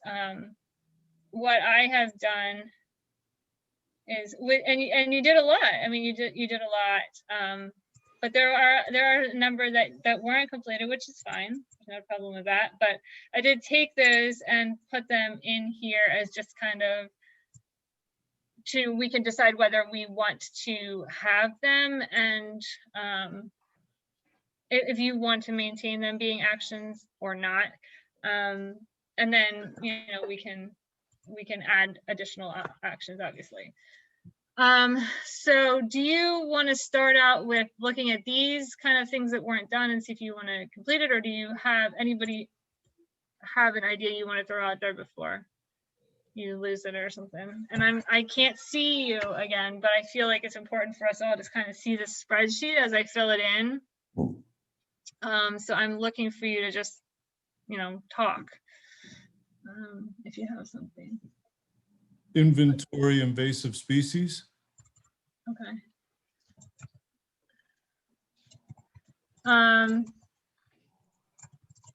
So you guys, do you have a conservation commission? We do. Okay, so is that something you would task a conservation commission with doing? We could talk to the Conservation Commission about it and discuss who's available when, as far as the town goes. You know, it might be something we can do with volunteers, or something we need to think about employees doing, or contracting with someone. But, you know, I mean, I think probably a lot of folks are aware of, I know I've seen, you know, Japanese knotweed in town. We could probably do a survey of some type and get a map going easy enough. And, okay. You know, a lot of folks know where ash trees are. We can take a look, educate people on what to look for. The Conservation Commission could, you know, I have a bunch of stuff here that people could, educational things about how to find these things. Maybe it's more of an education thing and recruiting the public. I don't know.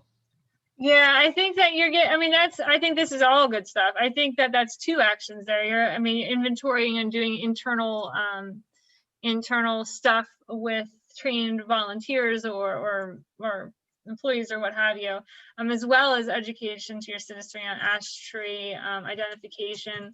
And I know that you guys, and I can look up more of this to kind of refresh myself. When I was working on Wilmington's hazard mitigation plan, and they do invasive species, and there was a tree pest that was moving into Wilmington, and it was actually even getting worse while we were working on the plan. And that was emerald ash borer, I believe. But I know that that's very close to you guys, so it's getting worse and worse all the time, unfortunately. So I think that's a really good one, Andy. Do you have any other ideas around invasives for now? You know, I know that other towns in the area have, you know, had projects where school kids have gone out and spent time uprooting invasive species on riverbanks and so forth. Yeah. Could talk to the school. Okay. And don't worry about my typing, and don't worry about how not formalized these are. I just really need your ideas are more valuable for this time than my working on the sentence structure. So using school kids or other volunteers, and you can help me flesh out your idea if you want to more, but for invasive species control. Yeah, invasive species, I think another reason that so many towns covered it is because it's kind of easier to mitigate. I mean, not that it is easier to mitigate, but it's easier to come up with ideas for how to mitigate it. So invasive species, other volunteers for invasive species management projects. I guess I'll just be very general. Okay. So school in conjunction, and this, correct me or whatever anytime. School in conjunction with town. I'll just say that generally. And Melissa, I have a quick question on Go those ahead. three. Andy, is that in the Conservation Commission's, purview? Because instead of, leaving it open with just town staff or town employees, this is a responsible party, so they can bring in anybody they want to help them. But like, if you look at the other ones, bylaws to include river corridors, it's a planning commission we go to. It's not as general, because when we go to rewrite this, we're going to have to ask somebody, who's done this and who was responsible for this. And, if that's the Conservation Committee, that sounds like a, good spot. Or, I just would like to see us have a more defined person or group responsible. Or maybe it's part of the Planning Commission's job is in zoning. I don't know. Go ahead and put it under the Conservation Commission for now, and if we figure something out better, we'll let Alyssa know. Okay. Yeah, I just don't. The other thing I want to be careful of is giving work to people that then they're like, well, I'm not going to do this. So that was my only thought, because we did run into that with the last time we did this plan. Should we say school groups, or you said other volunteers? I was going to say other community groups, like the stump jumpers are out in the woods quite a bit doing trail maintenance in the summer. And maybe if they're I wouldn't necessarily name them specifically, but as an example, they're a group that's out in the woods, and maybe with education, they would be able to help with identification. Yeah, so that's a good idea. So what if having some training of existing groups that are already doing this? Is that something, how about we put that in? Training for existing outdoor volunteer groups. We'll keep it really general. Is that good? Very general. Outdoor volunteer groups on identification.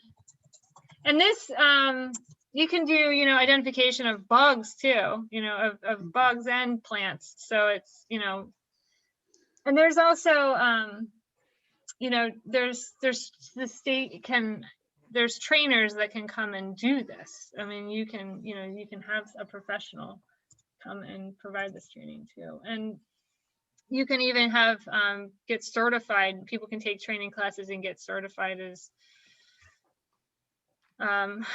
tree, invasive tree Plant and pest species. Yeah, there's a specific term for it. It's escaping me right now, but there is a thing for that. Identification of invasives and possible control measures. Okay. And then I guess we would say, why don't we say this? So now I can kind of fill in some of these other things, but okay, so that's pretty good for invasives. We can have more, obviously, but I just want to make sure that we think about other stuff. And what about, so let's go now to, what about wind and ice? We were thinking about that as far as, you know, undergrounding lines and taking down trees. So are there any specific things that you... Can you scroll back up? Was there anything above that? Yeah, you want to go back to the Yeah. existing stuff? Yeah. Okay. I was just gonna say on the wind and ice, it's line clearing, you know, at least that's for us. It's making sure that any above ground lines have cleared. Yep, okay. Trees, et cetera. And I'm sorry, but I made a previous engagement, so I can't stay much longer, but thank you very much for including me, Jeanette. Is there anything else, Dave, that you would want to add specific to like Mount Snow and, you know, ideas for either? Obviously, the emergency action plans for both the dams are going to be, you know, something that we're working on and updating. Those are things that we would consider part of our responsibilities. Because we do carry a fair amount of the valley's communication, we have put lines underground for that communication. So our infrastructure for fiber optics are now all underground. So that kind of helps beef up those, you know, AT&T, Verizon cell sites, and then most of them all now have emergency backup generators if they work.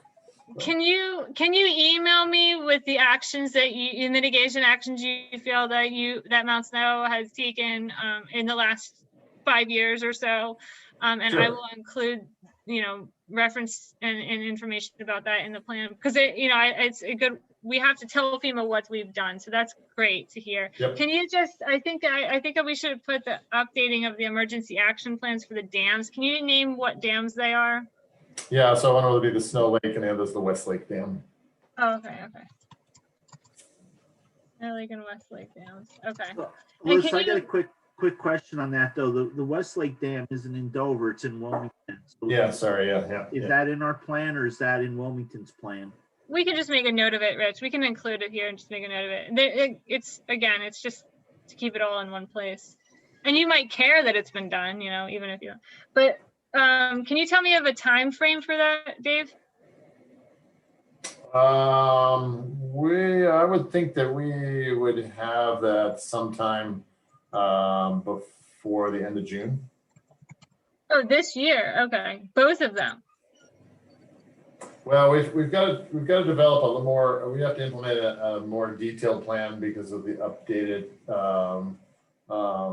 rules, dam rules. But the one for West, we try to review every 2 years. So that's coming up, and we'll be doing that. What about the A&R stuff to do with Snow Lake, and kind of all the work that is planned around Snow Lake in the future? Well, it probably won't come into the. It probably won't come into the emergency action plan. Yeah. Right. But is that something that you're thinking will happen in the next 5 years? No. No. Okay. No, the master plan is being discussed now, and you know, as that gets updated, we'll have a better idea of kind of what happens in the near future. We are working with A&R with some other impacts to Snow Lake, but not that really affect you know, hazard mitigation. Okay. Got it. Thank you for that information. Yeah, and I can send you that tomorrow. That's okay. Well, Yeah, for sure. Thank you. Yep, that works. Thank you, everyone. So back up here to the current actions. So we have a generator for the Westover Fire Department. Is that something you still want, Rich? Yeah, we just didn't qualify for a grant. It drew our numbers down too low, so I wouldn't have been able to do the highway, Eastover, and the police station. Okay, so that so this remains a need. Remains a need, right? Right. And do you have funding? Remains a need pending funding? Pending federal or state funding. Okay. Okay. And do you have a time frame on that? When the state or federal government's going to give us money? Okay. Purchase of portable storage for energy preparedness supplies for emergency shelter. Yeah, that I talked to Travis about that. We're hopefully gonna do that this fall. There's actually money in the budget this year for that.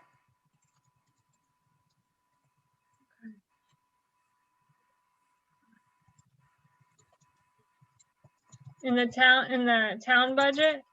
No, in the emergency management budget. Well, in the town budget, under the emergency management lines. Yeah. Okay. Okay, purchase and stockpile gallon containers for distribution during disasters. Not yet. See the note on the side when the trailer comes in. Okay, okay. And under notes, it should say road commissioner and emergency manager, not Travis and I. I'm sorry. I was thinking of a good country song.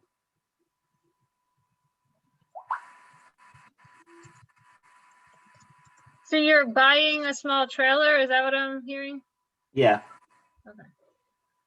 We store all the stuff at the school, but if we wanted to use some of it at like Mount Snow or something, we would have to, we'd have to find a truck and load it all up in, and if it's raining, and that became an issue at the, during Irene. So we've been talking about it for a little while.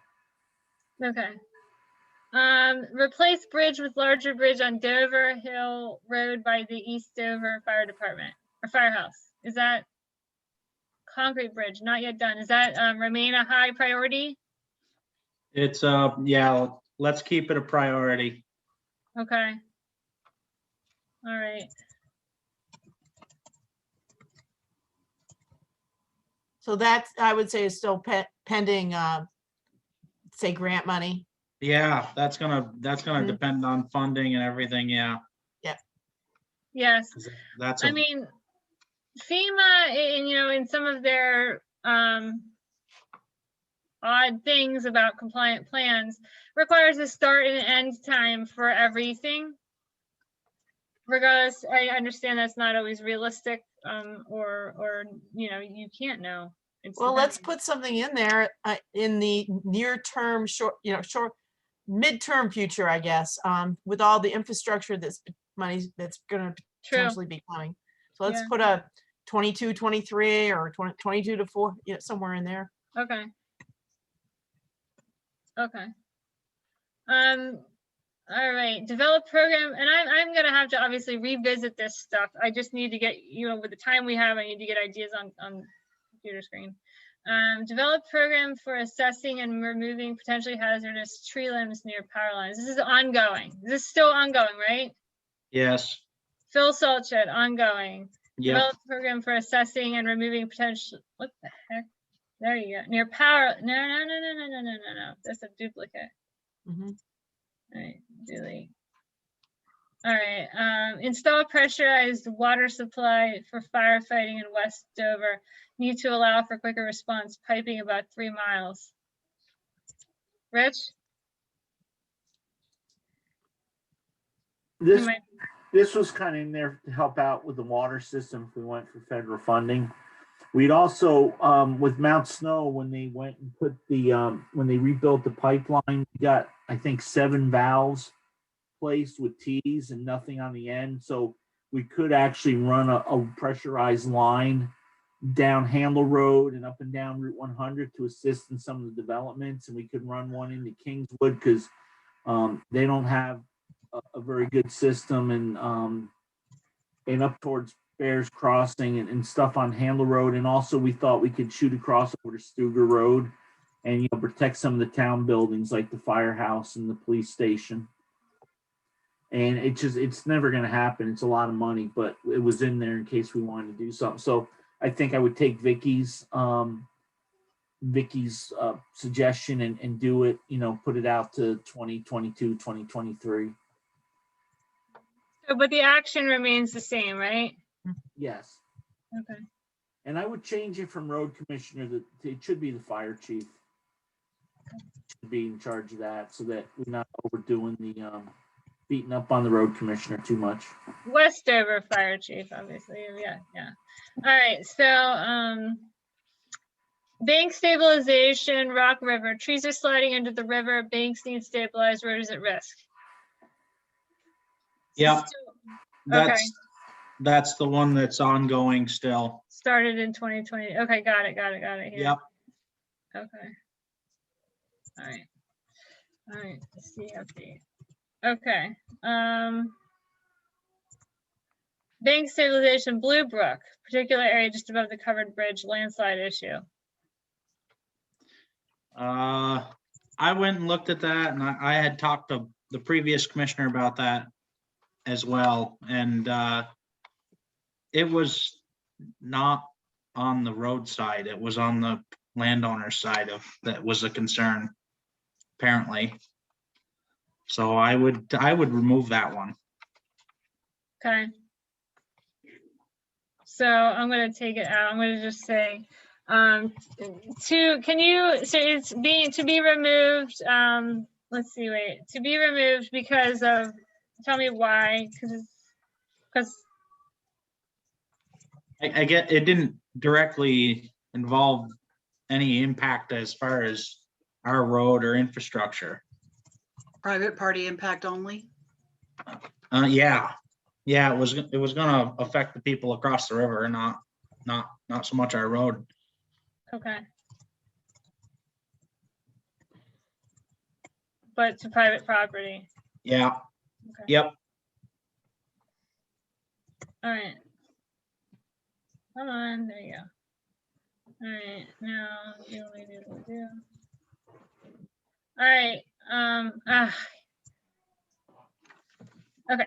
Fire chief and police chief to get VT alert training. Dispatch also. Subsequently do outreach to residents. So have you guys gotten VT alert training, Rich? Yes, that's why it says dispatch also. So 3 of us got trained. And John Abel, did you get trained in VT alert?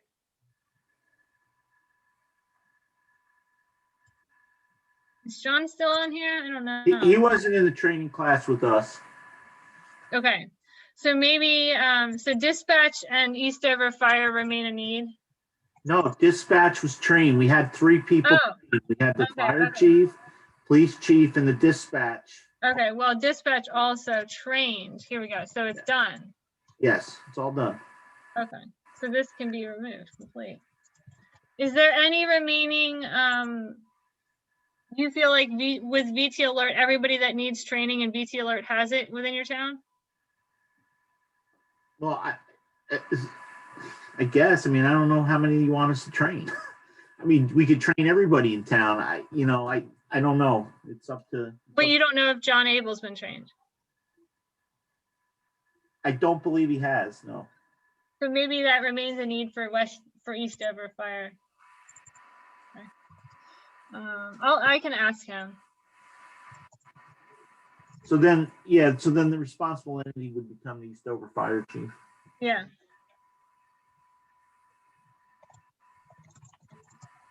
Okay. Okay.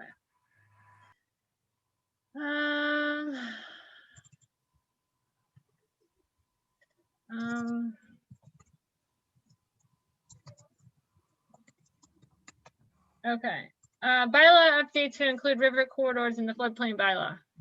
Okay, we have just, the planning commission has just reformed and just started the work of beginning to review the town plan.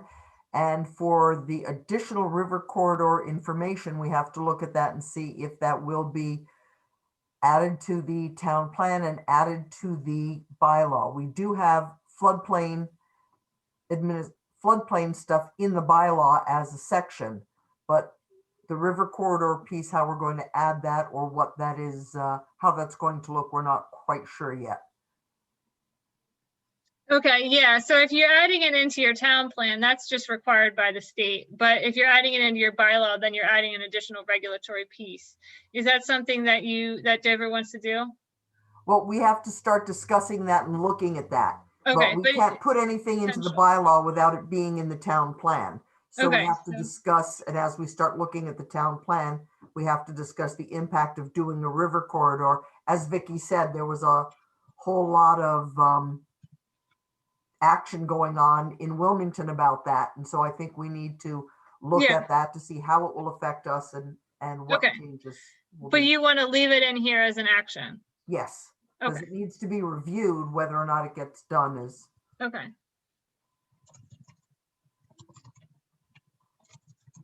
Listen, you should move the due date out to, Oh, Tabby, yeah. what do you, because I mean, it'll take you a couple years to do that to get anything changed, right? Right. Yeah, so what do you So- think? Like 2020? 23, 22, 23 maybe? Okay, At least 23.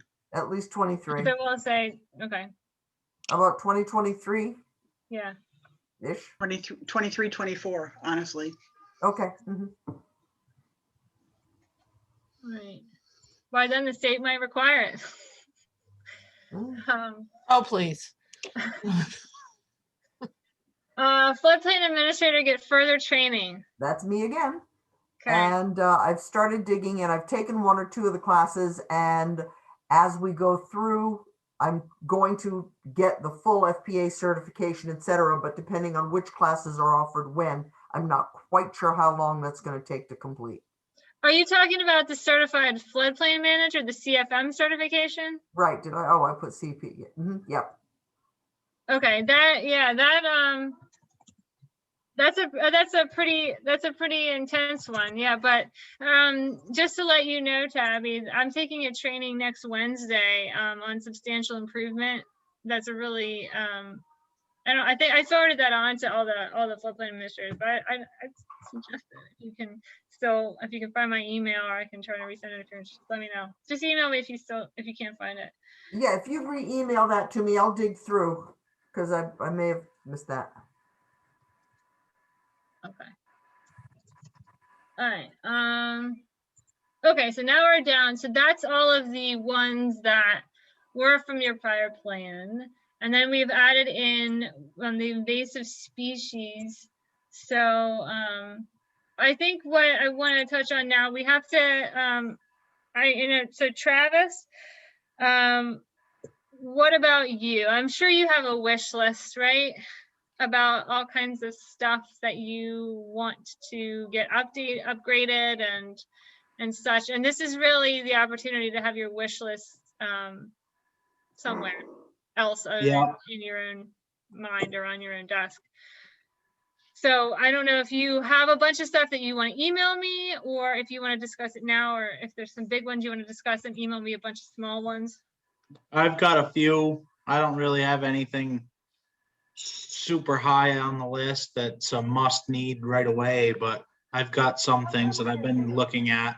Yes. Followed by pound. Okay, somebody has a meeting ID to enter. You have not entered any numbers. Enter Just check your mute button if you're not muted, please. So go ahead, Travis. Tell me what you got on your list there. Well, I'd like to update that there's a bridge on Taft Brook Road just below the last one that they did. Okay, The little concrete. all right. Do you have a bridge number for it? No, I don't know it. Little concrete one. What do you want to update it to? I would imagine they would make it a box culvert, but I'm not sure.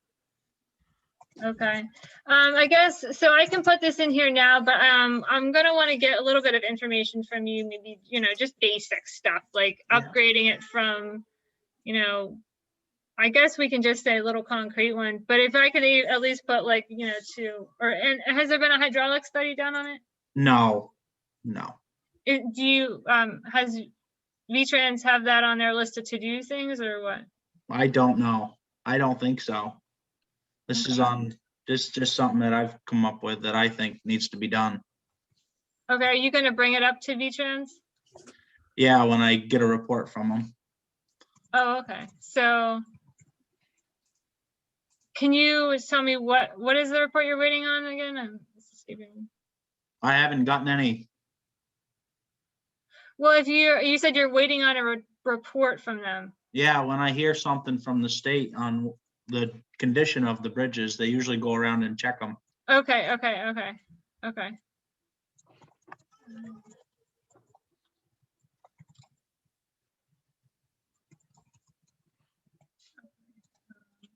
So, all right, do you, give me a timeline, just make it up. Probably 23, 24. Okay, what else do you have? And can you tell me, like, just briefly tell me, what's the issue there? What's happening? To me, I think it's far too small. It's narrow and it's far too small for the river that goes through it, I think. Okay, so it's not been. Especially for the structure they just replaced above this that FEMA had their hand in. Okay. Travis, this is downstream from the big box culvert what Yeah. we just did? Yeah, Okay, like yeah, 500 yards maybe. that maybe makes less. sense. Yeah. Yep. Okay. All right. Okay. Is it overtopping or is it flooding the road or anything like that? No, it has overrun before, I'm sure. Mhm. I'm sure it's a pinch point, isn't it? Oh yeah. Yeah. Okay. That's enough for now. We are for that project for now. I'm just gonna put you down here as the There was another one that you didn't have in your list that I'd like to keep on there. Okay, go ahead. I don't know if it just didn't transfer over, but it was, I got it here.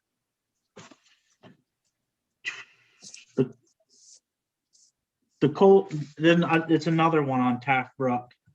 It says culvert upgrade at Taft Brook, 1/5 mile northeast of Town Hall. Okay. So it'd be just ahead. below Morse Road.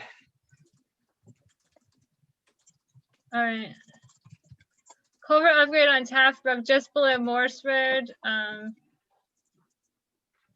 And that's it.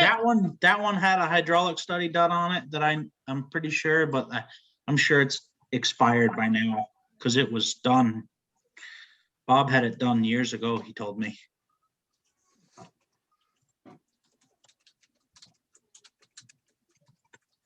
All right.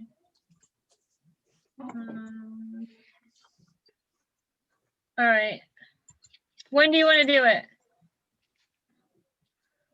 22, 23. Okay. Okay. What else? That's all I have for right now. One First. culvert and one bridge. That's it. Yep. All right. I told you it gets harder to do these plans because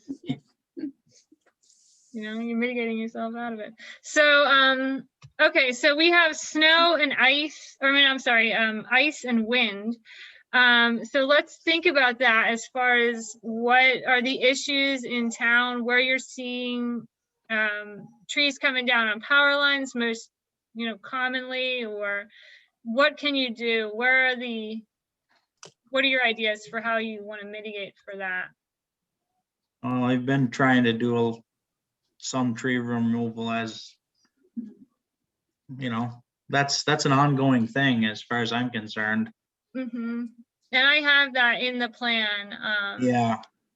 And I'll keep that in the plan, as far as, just. I don't see anything extra that could be done short of, the power company doing something with their stuff. Yeah, and GMP does have, undergrounding plans. Yeah, they're underway. They're doing some in Dover right now. Yeah, they have a whole bunch of plans to move stuff out by the road, so it's not going across country like it has been, so to speak. Yeah, they have both of those plans. Yeah, undergrounding it and bringing it to the road is too big. And they've been working with us and the board and everybody else on making that happen and getting the right of way permission and all that stuff. So I feel like that's already being done. Mm-hmm. Yeah, and a place where trees go down a lot, just because I live near there, is Goose City. Yes. But if you remove too many of the trees, you're going to remove a lot of the ecology of the river. I mean, I think that's a fine balance, isn't it? Because it's a very shaded stream anyway. Yes. You could cut the trees, but you're probably, like you said, you're gonna affect the river because the water temperatures are gonna go up. Yeah, yeah, yeah. I mean, Well, it's, And isn't tree removal also increase the risks of wind at some point because they act like windbreaks? So you have to be Yeah. kind of selective about how you do it, right? Selective, yes, yes. Okay. Most of these are junky little shallow rooted pine, pine Yep. type trees, fir trees. Okay. But you have to be careful, and that it's very dense down there, and that's why they go down a lot. They're shallow rooted, but we can't clear it all out. That would destroy the stream. yeah, no, yeah. We're not gonna be advocating for things that are not in the health of the stream. That's for sure. Then, anyways, that isn't good hazard mitigation because, No. you know, Create one by solving another. Yeah, I know. yeah, we're not gonna create a problem for the stream health. There's such a thing as replanting to replace the shallow rooted with more deeply rooted. Is that like just crazy talk?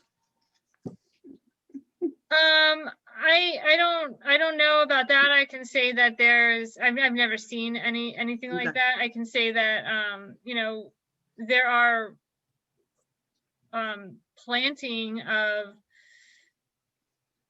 like, riverside plantings is a mitigation action when you're, with, and the species you would put in there would be, good for alongside of rivers and with good root systems and that kind of thing. But there's not like, take down this and put up that kind of, I wouldn't know how to really term that in mitigation way. But I guess what I'm thinking about in terms of, ice and snow, the thing that we could think about other power supply, to not just generally, because that's too much, but I mean, power supply that you guys have control over, such as, lines to specific buildings, undergrounding, those kind of things.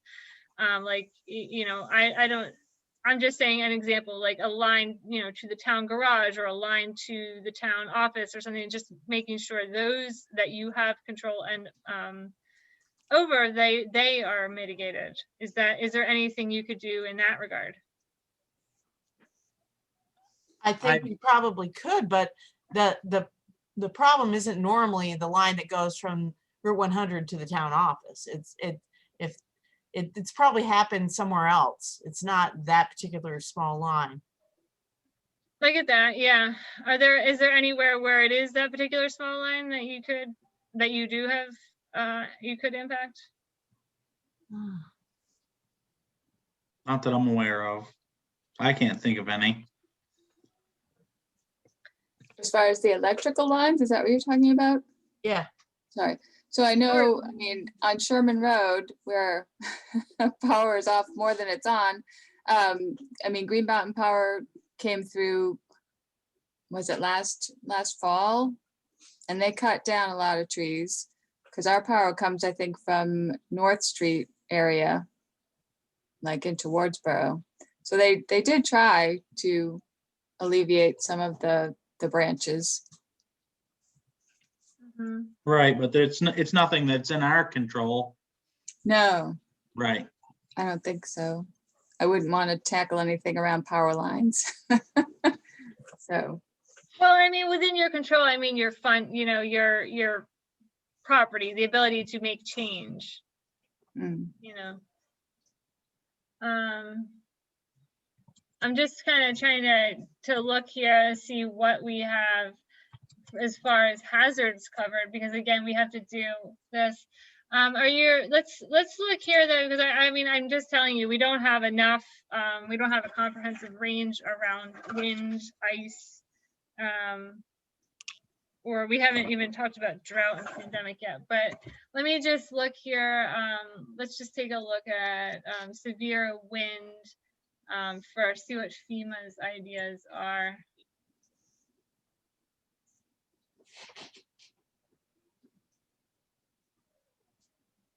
What do you say, 40?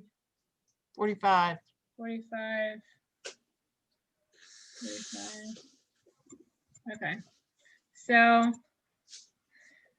all right, adopt and enforce building codes. You want to do that? Promote and require site and building design standards to minimize wind damage. Assess vulnerability to severe wind. So and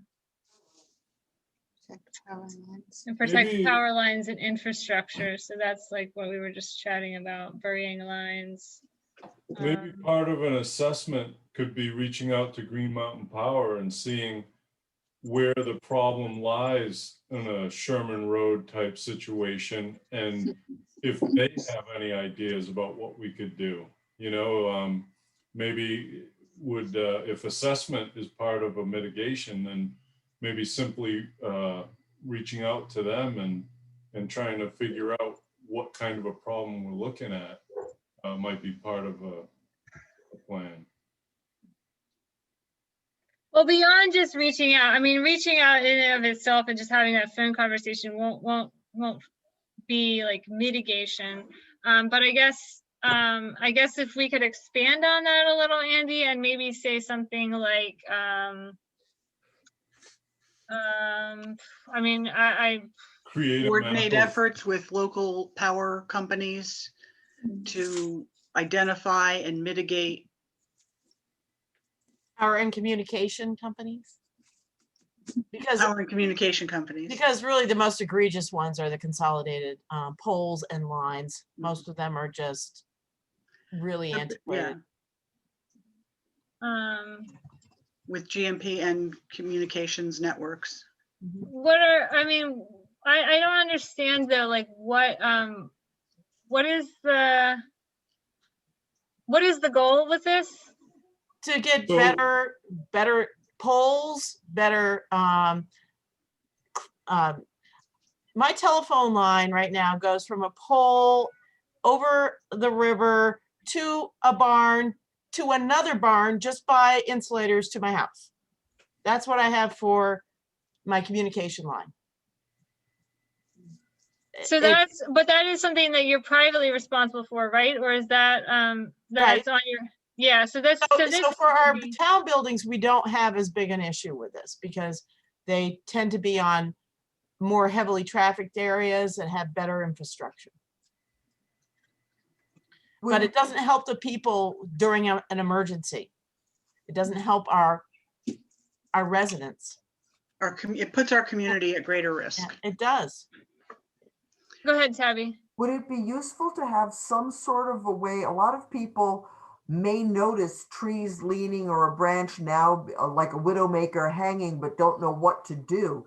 If we had something communicate to, you know, is there a tree leaning near a power line or whatever, some sort of either, whether it's an infographic or something that we could put Well, on the town GMP, I mean, website or yeah, promote. they have a number you can call specific to that. Right, but I don't know if people know about that, and it could be, you know, if we had a way to promote that. a little. Promote community education. Yeah, just sort of education. If you're not sure, call this number, and it could be call Green Mountain Power and have them come take a look or whatever, but a way to, you know, get people being a little bit more proactive about a tree that's in danger of coming down instead of waiting it for it actually to come down on the power of the communication lines.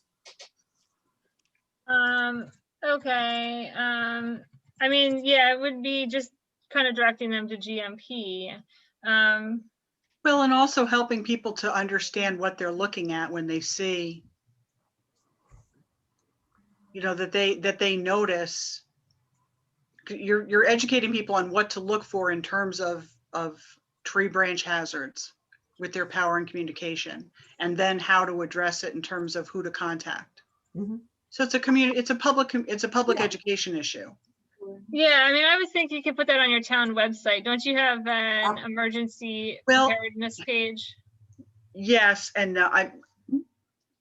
but my feeling is a lot of people aren't looking at that. I'm thinking more along the lines of, can we do a better job of educating people? So, I mean, a common, you know, we have to make these into mitigation actions. So, I mean, what you could do, because this in and of itself isn't really, you know, this needs to be better in order to be an action. So, I mean, it's really like you could, you know, put together a news thing that would be distributed somehow, or you know, newsletter kind of thing. People, that's often a kind of an action that, you know, there's a newsletter that goes out routinely. Would something like developing and maintaining a community phone and email database for communication be part of, because that would be used for a lot of different emergency situations, crisis situations, as well as that kind of education system. Although I would argue that VT Alert is that. And VT Alert is better because it is constantly updated. And it would also be able to reach people that are in the area but aren't on the system. So that kind of already exists in a way. I mean, well, I'm thinking in terms too of local communication, but that, I guess maybe that falls outside the purview of this. Well, VT Alert can be used for local communication. So your EMD or whoever's trained in VT Alert can send, you know, alerts to, you know, residents within the town lines, or, you know, people that are just, you know, local groups. Oh, okay. Yeah. So what I'm hearing is wind may be a big problem for us, but it's nothing that we specifically can handle, because it's our, the companies that serve us need to upgrade their facilities. And so besides, I mean, what can we do? I mean, wind, it's not like our roofs are getting ripped off on a regular basis or things are getting blown over. It's that we're losing our electricity and our communications. That's kind of true. Yeah. I mean, I hear what you're saying. Let me just, I feel like if I could stop the share. Well, I mean, I could just take you through my files. Just don't worry about this, but I just want to kind of pull open one. Jamaica did wind recently. And so let me just see what they put in their plan for wind. I can't remember.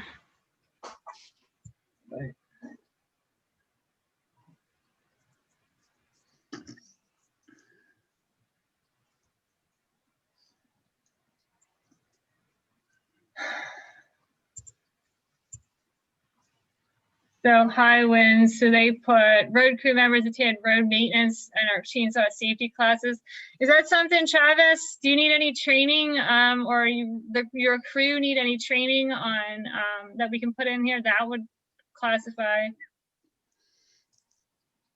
Significant building construction or replacement will incorporate underground wiring. They had some building change plans.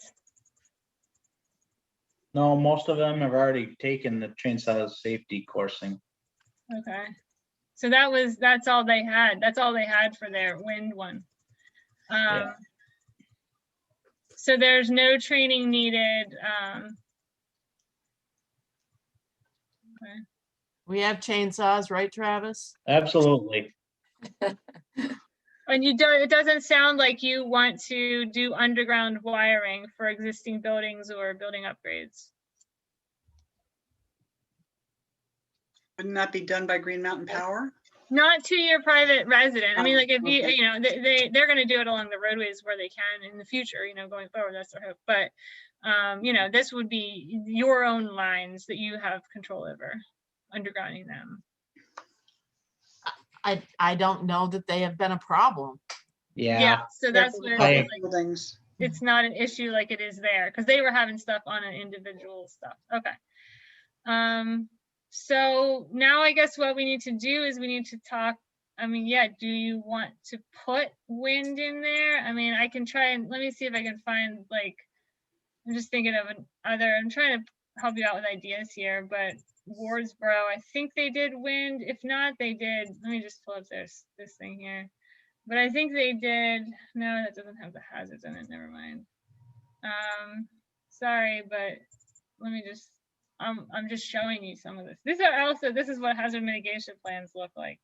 So this is kind of what you can expect. So here, fluvial erosion is always a big one. So maybe this could just help us here. Stone line ditches. So you got to stone line all your ditches and you got to do all that stuff, right? So that, Travis? Yes, So why don't we plug that in? Stone line the ditches and. we are pretty far ahead on a lot of that stuff, but yes, that can always be in there. That's an ongoing thing. Yeah, I think we should get credit for that, though, for the mitigation plan. Yep. I got another structure I'd like to do Okay, right at the end of Robbins Road, on the Holland Road end. on the what end? Holland? At the Holland. intersection of Holland Road and Robbins Road. Holland and Robbins. Okay. Mhm. Holland and Robin intersection. Yep, go ahead. I think it's a stone structure, from what I can see. There's not even a pipe there. Stone structure to what? To something, whatever they recommend, whether they want to do a bridge or a box culvert or whatever. I mean, Okay, so this is another one that a hydraulic study needs to be done on. yep, it is. Okay, I don't know what that does to like historical, all that other stuff, but that is a stone structure. yeah. I don't think anybody that doesn't live right there would even know that it was historical. Right. I didn't know it was there.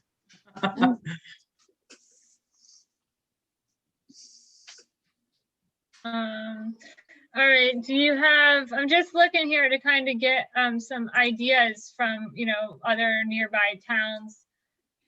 Do you need any salt shed upgrades?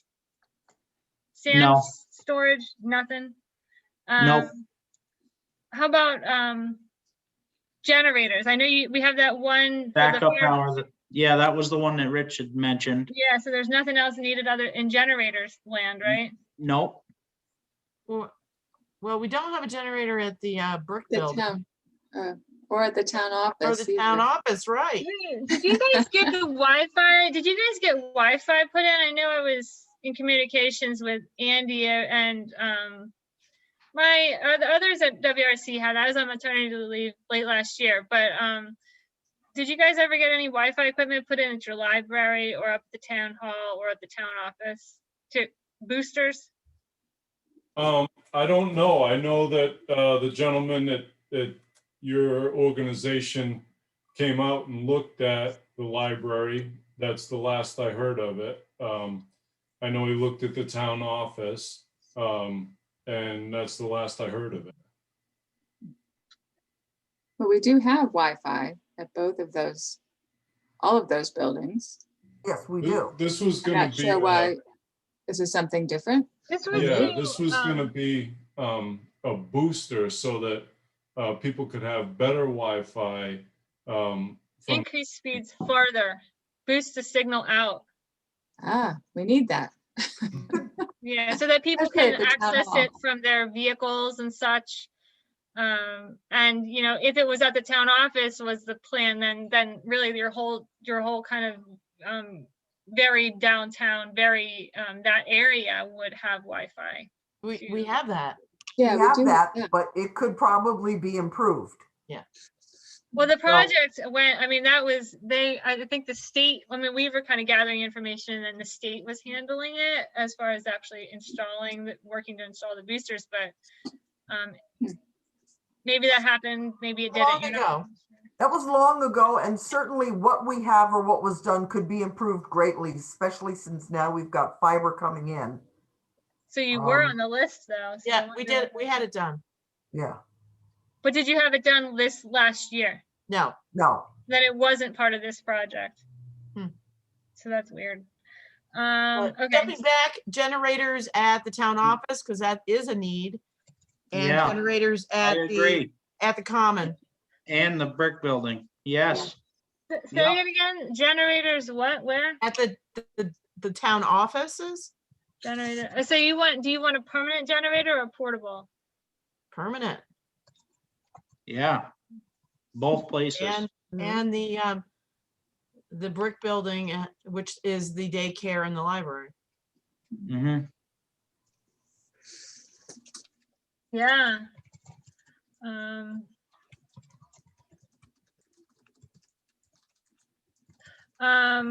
Okay. Town So- hall would be nice too for elections.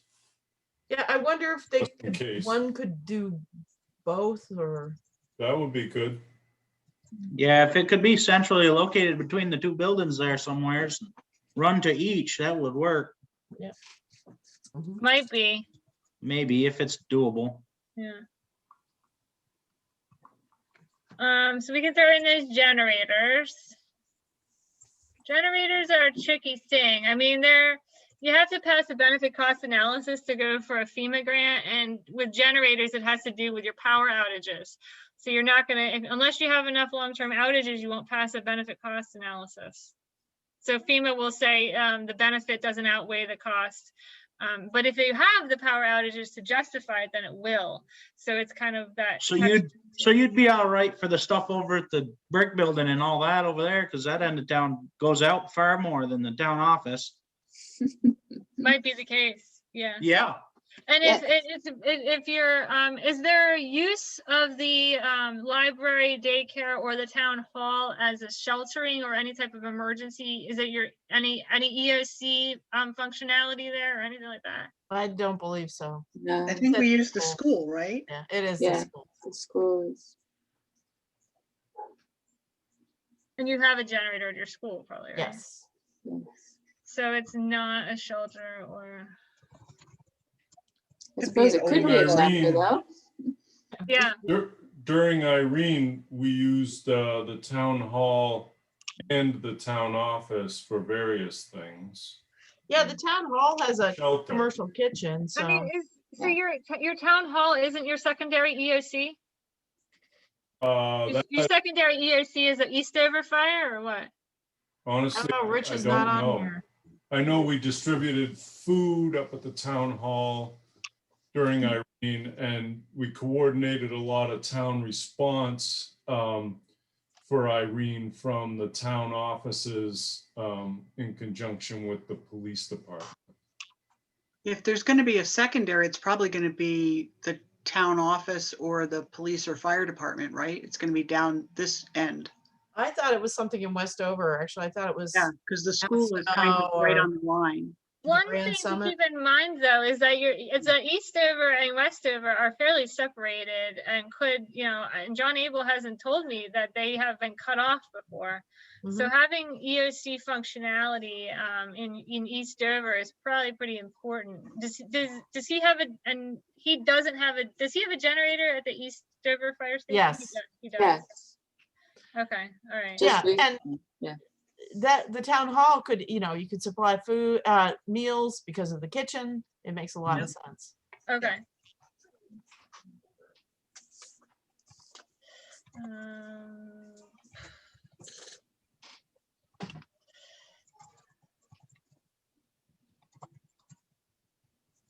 Okay. All right.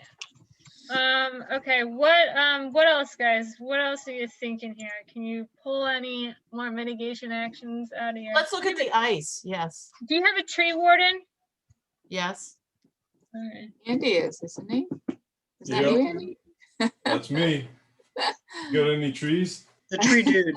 Okay, how about this one? This is a really good one. Develop a standing contract relationship for emergency tree removal and debris clearing.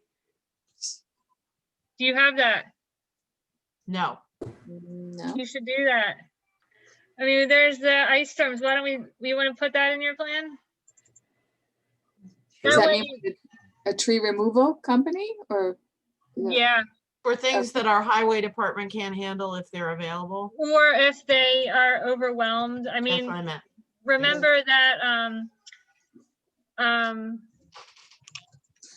remember that ice storm we had a couple years ago? And you guys were pretty hit by that, I remember. Mhm. Yeah, So and then was we just Wardsboro. had volunteer guys with chainsaws while, so There's Eastover Fire liability Department- concerns with that, though. You're better know. off to have this contract or.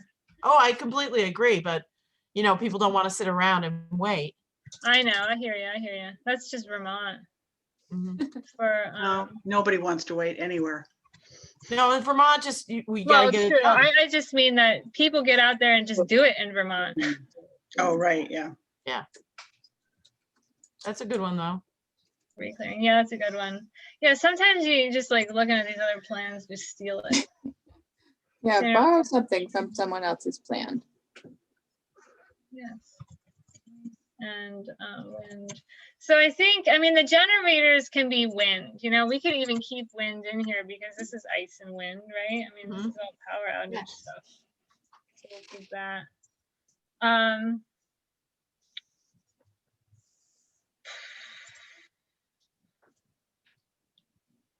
All right, here it is. Support GMP by giving them local permissions to bury lines and bury lines. We'll just put that in there. How about that, right?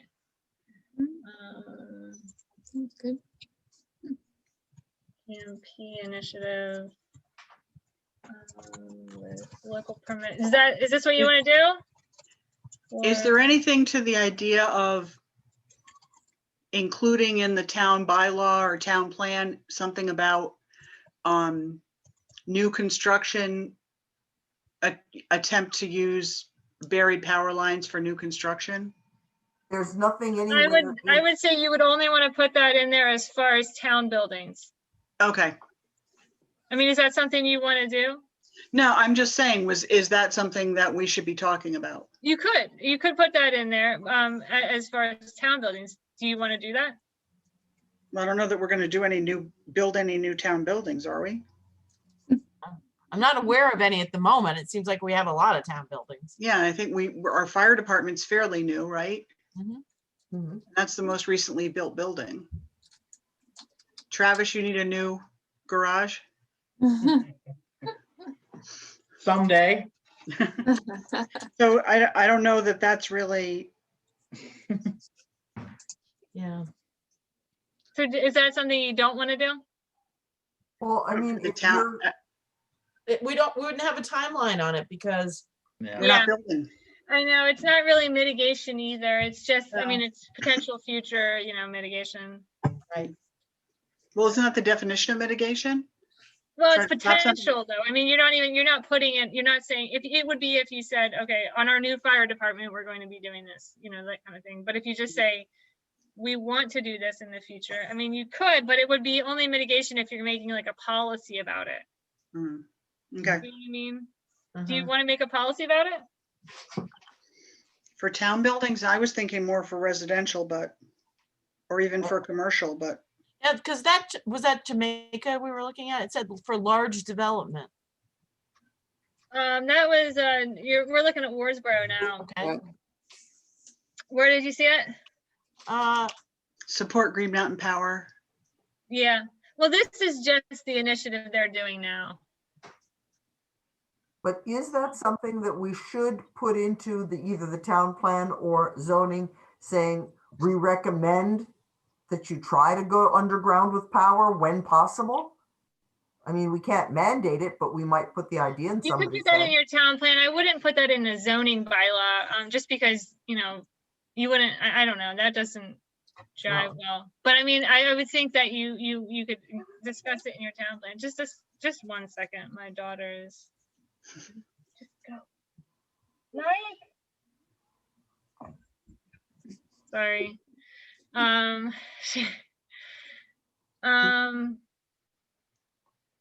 So, okay.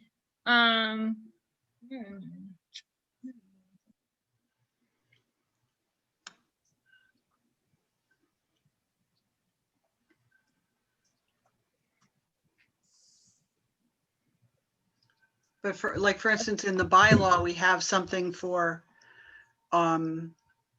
renewable energy. You have to at least address renewable energy in construction. I think it's just in PUDs. Yeah.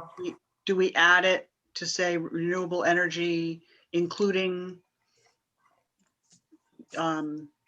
placing power lines underground? And at least ask the applicants to address it in their. That isn't for this plan though. No, I'm just saying we have that in we were talking about where you could, whether to put it in the bylaw or not. And I'm just saying in the bylaw, we talk about renewable energy. but it doesn't really have any teeth in the sense of they have to use renewable energy. So is this the same kind of thing? We just kind of put it in there as an awareness Yeah, thing? that would be the same type of thing, yeah. So a question on public forests, do you have any public forest lands that Yes. We have do lots you, of- so what about a management plan for your public forest land? Yes, We have And- one. yeah. You have that? Could we put in, to update that plan? Does that plan need to be updated? Yeah, would that be addressing hazard mitigation though? Invasive. I Yes, just read it would, that. totally, for sure. Yeah, I mean, ice, wind, invasives, all of them. So could we say the town forest plan is huge? Could we specifically just snipe those things, include Town-owned lands. for invasive species, and there's no power lines in the town forest. So what else? So wait a second, just to understand, are you saying I'm sure are you saying you would want to include more information or more updated information about invasives in your plan? That's how you would update it?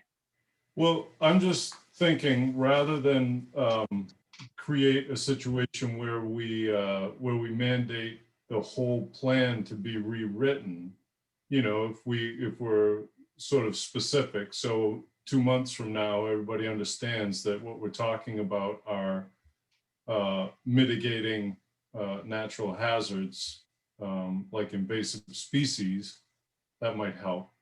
Okay, so how would you like to phrase the action?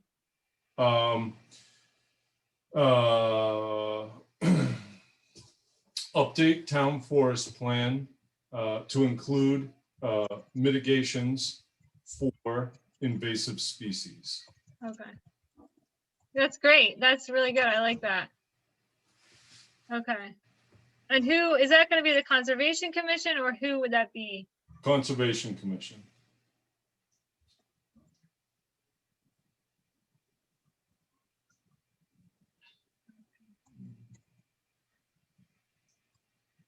All right. Okay. What else? It's 5:45 now. And yep, I know it's a long thing, but there is actually a lot more. Do you have, I feel like we haven't touched on drought at all. How do you want to handle drought as far as mitigation actions? You had a couple of ideas before, like managing the aquifer and to do with future development and water, requiring things of water systems.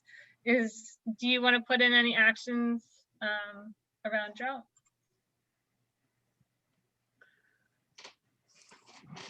This one's really hard because we spent a lot of money and we just finished paying off the loan for the study. And we need to, educate and raise awareness of the issue. We need to get buy-in, which is difficult.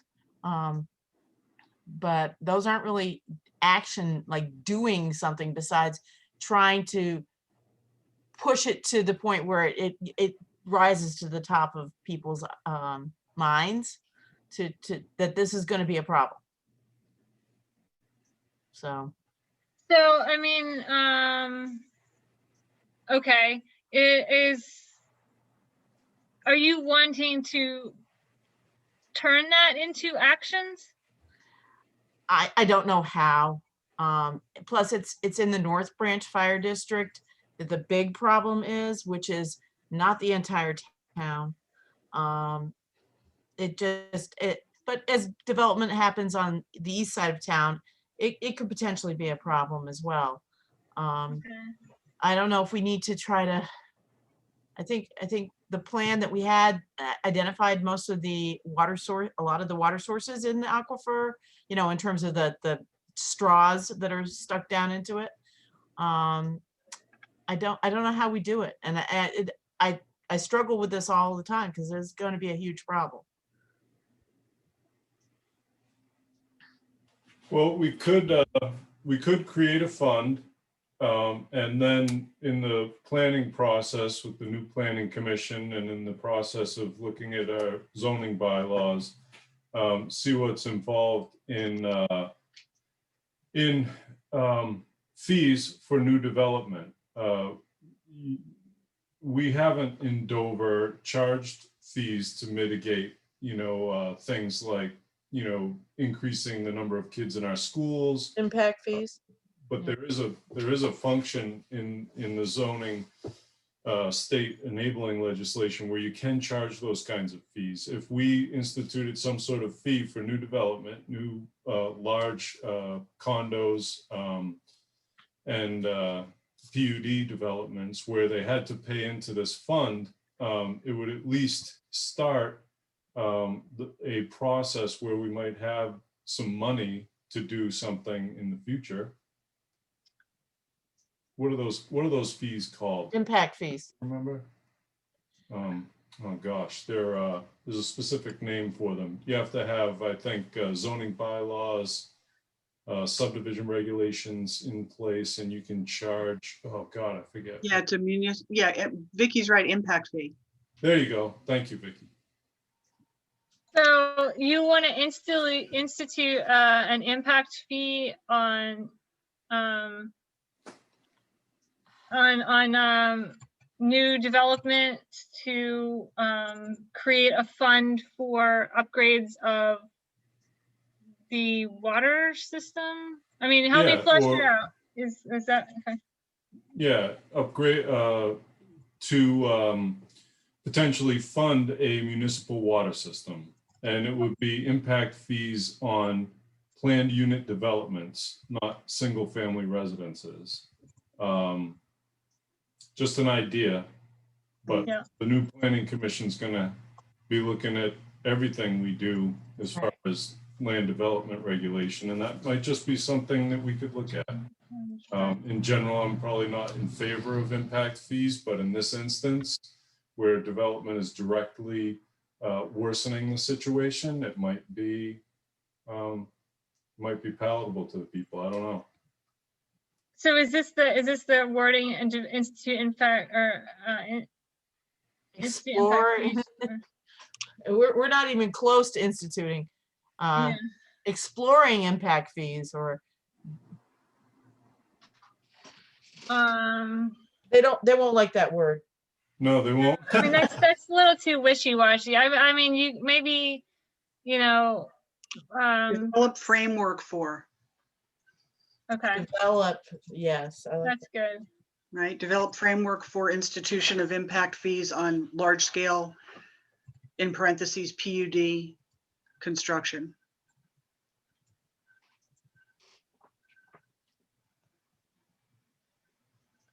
Don't you want to just say PUDs and not caveat it with large scale? Sure. Yeah. Okay. I think that's a good one. What else? I mean, because if we get a little bit more, we can keep drought. I mean, you've done a bunch of upgrades to your sewer stuff there. So has any of that changed water, or is there any, you know, water and usage improvements that have resulted from those upgrades? Was anybody from the North Branch invited to this meeting? Because nobody in this group is a representative. I know there are people in this group who are probably customers of the North Branch, but nobody. Yeah, I don't know about specifically invited, but I mean, we can't use it as a past action anyway. I'm just wondering if there was you know, I'm just looking, I'm just grasping for straws here on how to make drought something. I mean, for, you know, education kind of thing, we don't have really much educational component within this. You know, education about, I think somebody said something about the wells at one point. Was that something that? Yeah, that was me saying The something about capping that. of new wells. And the And actual identifying. regulation says, starting upon the date of adoption of the zoning bylaw, all new or upgraded. But that exists. Okay, wells. yeah, it's okay. You don't need to read it, but that exists already. So we can't, that's But already. what I'd like to do is this covers new or upgrades. Can we survey or find older wells that are not capped and make a project to get those capped? Yeah, that's a good one. I like that. That's where I was going with this. Survey for older non-capped wells to understand the number of wells and The impact on the survey for number of old non-capped older wells in order to investigate, or well, in order to develop program for capping as needed. Yeah. Or something like that. But I mean, we would say capping, program for capping. Why don't we just say program for capping? That way, yeah, that way, if we want to require it, then we can, or if we, you know, however, we're not, yeah, that's a good one though, Tabby. That's good. Anything else we can think of? These are good. Now that it's 5:53, you're you know, you're looking at all. pushing the envelope here.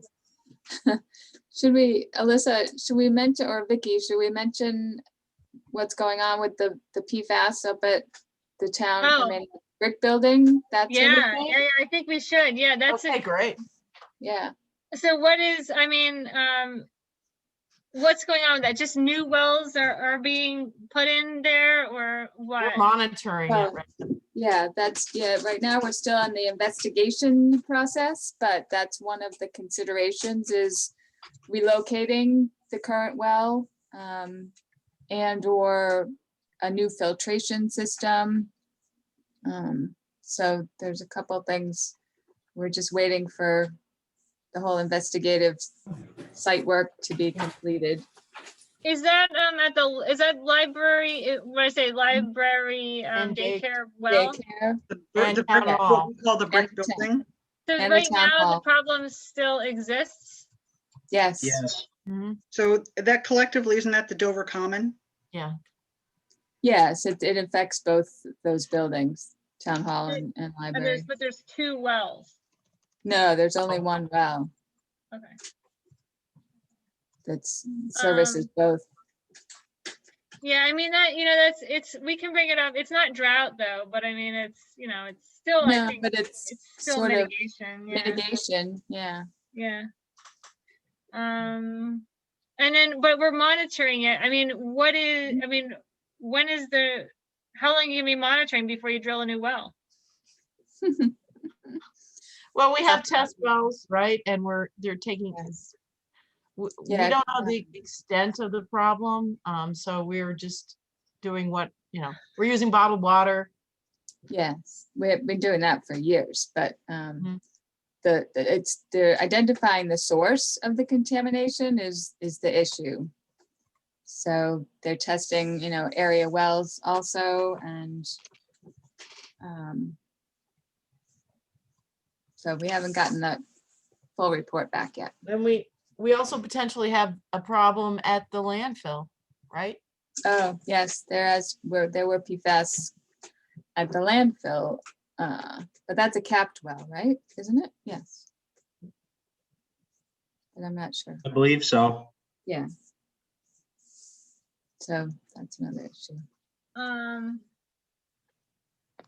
I guess I want to just have a little bit of this. So once the problem is understood, then the remedy a new well somewhere else where you're sure that you're not going to have any PFAS? Well, that's another one of the issues is if we move it, is it gonna eliminate the PFAS? We don't know that. Yeah. So that's one I of the issues. apologize, but I have to go. Okay, well, thank you, Sarah. I appreciate your Come on, input. Terry, 3 hours isn't enough. I know I have another meeting, What else actually. could you Oh, gosh. possibly Oh, want to God, do? you poor thing. So, Thank you. see ya. Bye. Okay, once the problem is understood more, a new well location will be determined, right? I mean, you have to have a well. A new water source. We don't know what that's gonna be. Yeah. True, it Yeah. could be a new water source will be determined. Okay. Yeah. Okay. All right. So I guess unless anyone has any further actions, let me just stop the share here, because we're at the end here. It looks still have most of you, so thank you. I know. Do we get a prize for staying Hey, on this is you get a pat on the back from Rich. He decided he wanted you know, this meeting. He's not so- even there. Oh, I know, right? He didn't even. Oh, he's there. He's just he's on. there, but is No, he really Richard, are you He's there? there. We don't really Or know is if he's there, but we Is think. his phone just on and he's somewhere else? He's out walking the dog.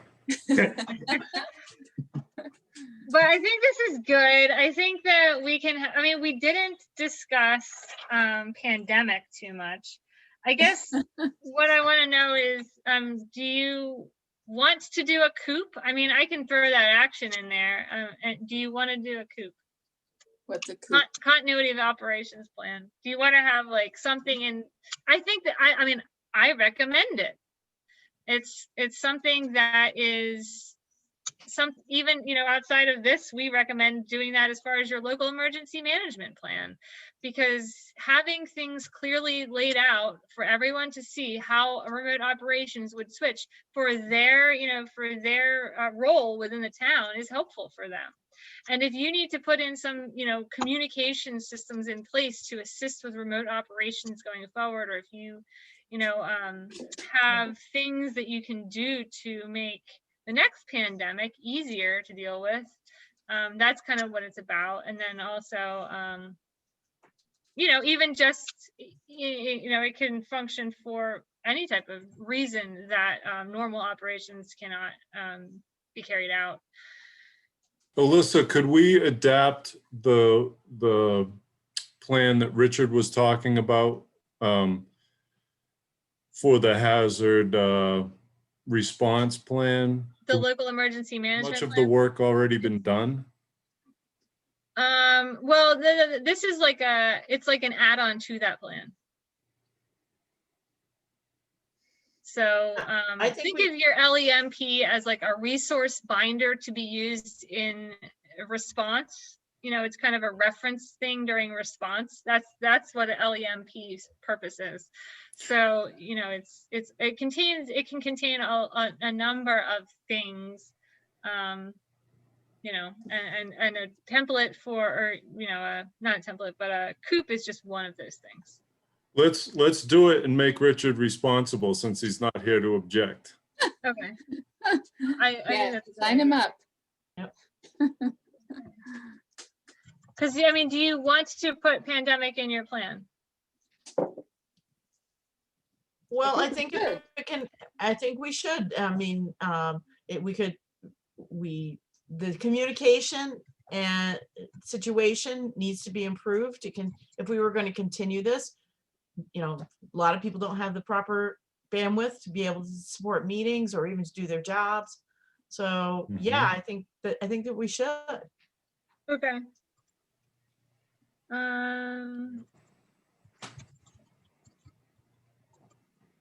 All right, and what is there anything before I mean, we're, you know, so I just want to let you guys know that your plan is actually pretty good, your 2015 plan, compared to other older plans that I've been updating. So a lot of the updates that I've done are really substantially just rewrites of the whole plan. Your plan, however, I wrote, and therefore it's a pretty good plan. That's good. And Nice. I can use all of it. I will just literally be able to update this version. So it's the first of the plans that I'm updating that I can do that with. Therefore, many of the holes that normally exist as far as information that I'm looking for don't exist with your plan. So I think that I will be in a good situation to do this update, with the information that you've given me tonight. That being said, there may be questions, and there probably will be questions as I want to gather more information from specific people about specific actions we've talked about, or and if you guys come up with other actions, please do send them my way. Call me. I am very available to chat. Email me, whatever, we can set up a time, or so please don't think this is your only shot to come at me with ideas. And Travis, if you have a wish list, email me. I really, even the little stuff, whatever. I mean, we throw it in there, anything. And as you drive around, you say, oh, okay, this other thing. Yep. All right. I want to be a fireman. That's my wish list. Oh, you really? Or maybe a police officer. Wow. And yes, the same goes for all of you. Also pictures. I could use a few pictures for your plan of hazards, either if it's issues or if it's, I have a picture I took during this flood, that kind of thing. I like to throw in stuff like that because it really does make the plans better to have local pictures and, all of that. So that you've taken, I'll give photo credit. Just please, if you can email me pictures. Let me just throw my contact information up here.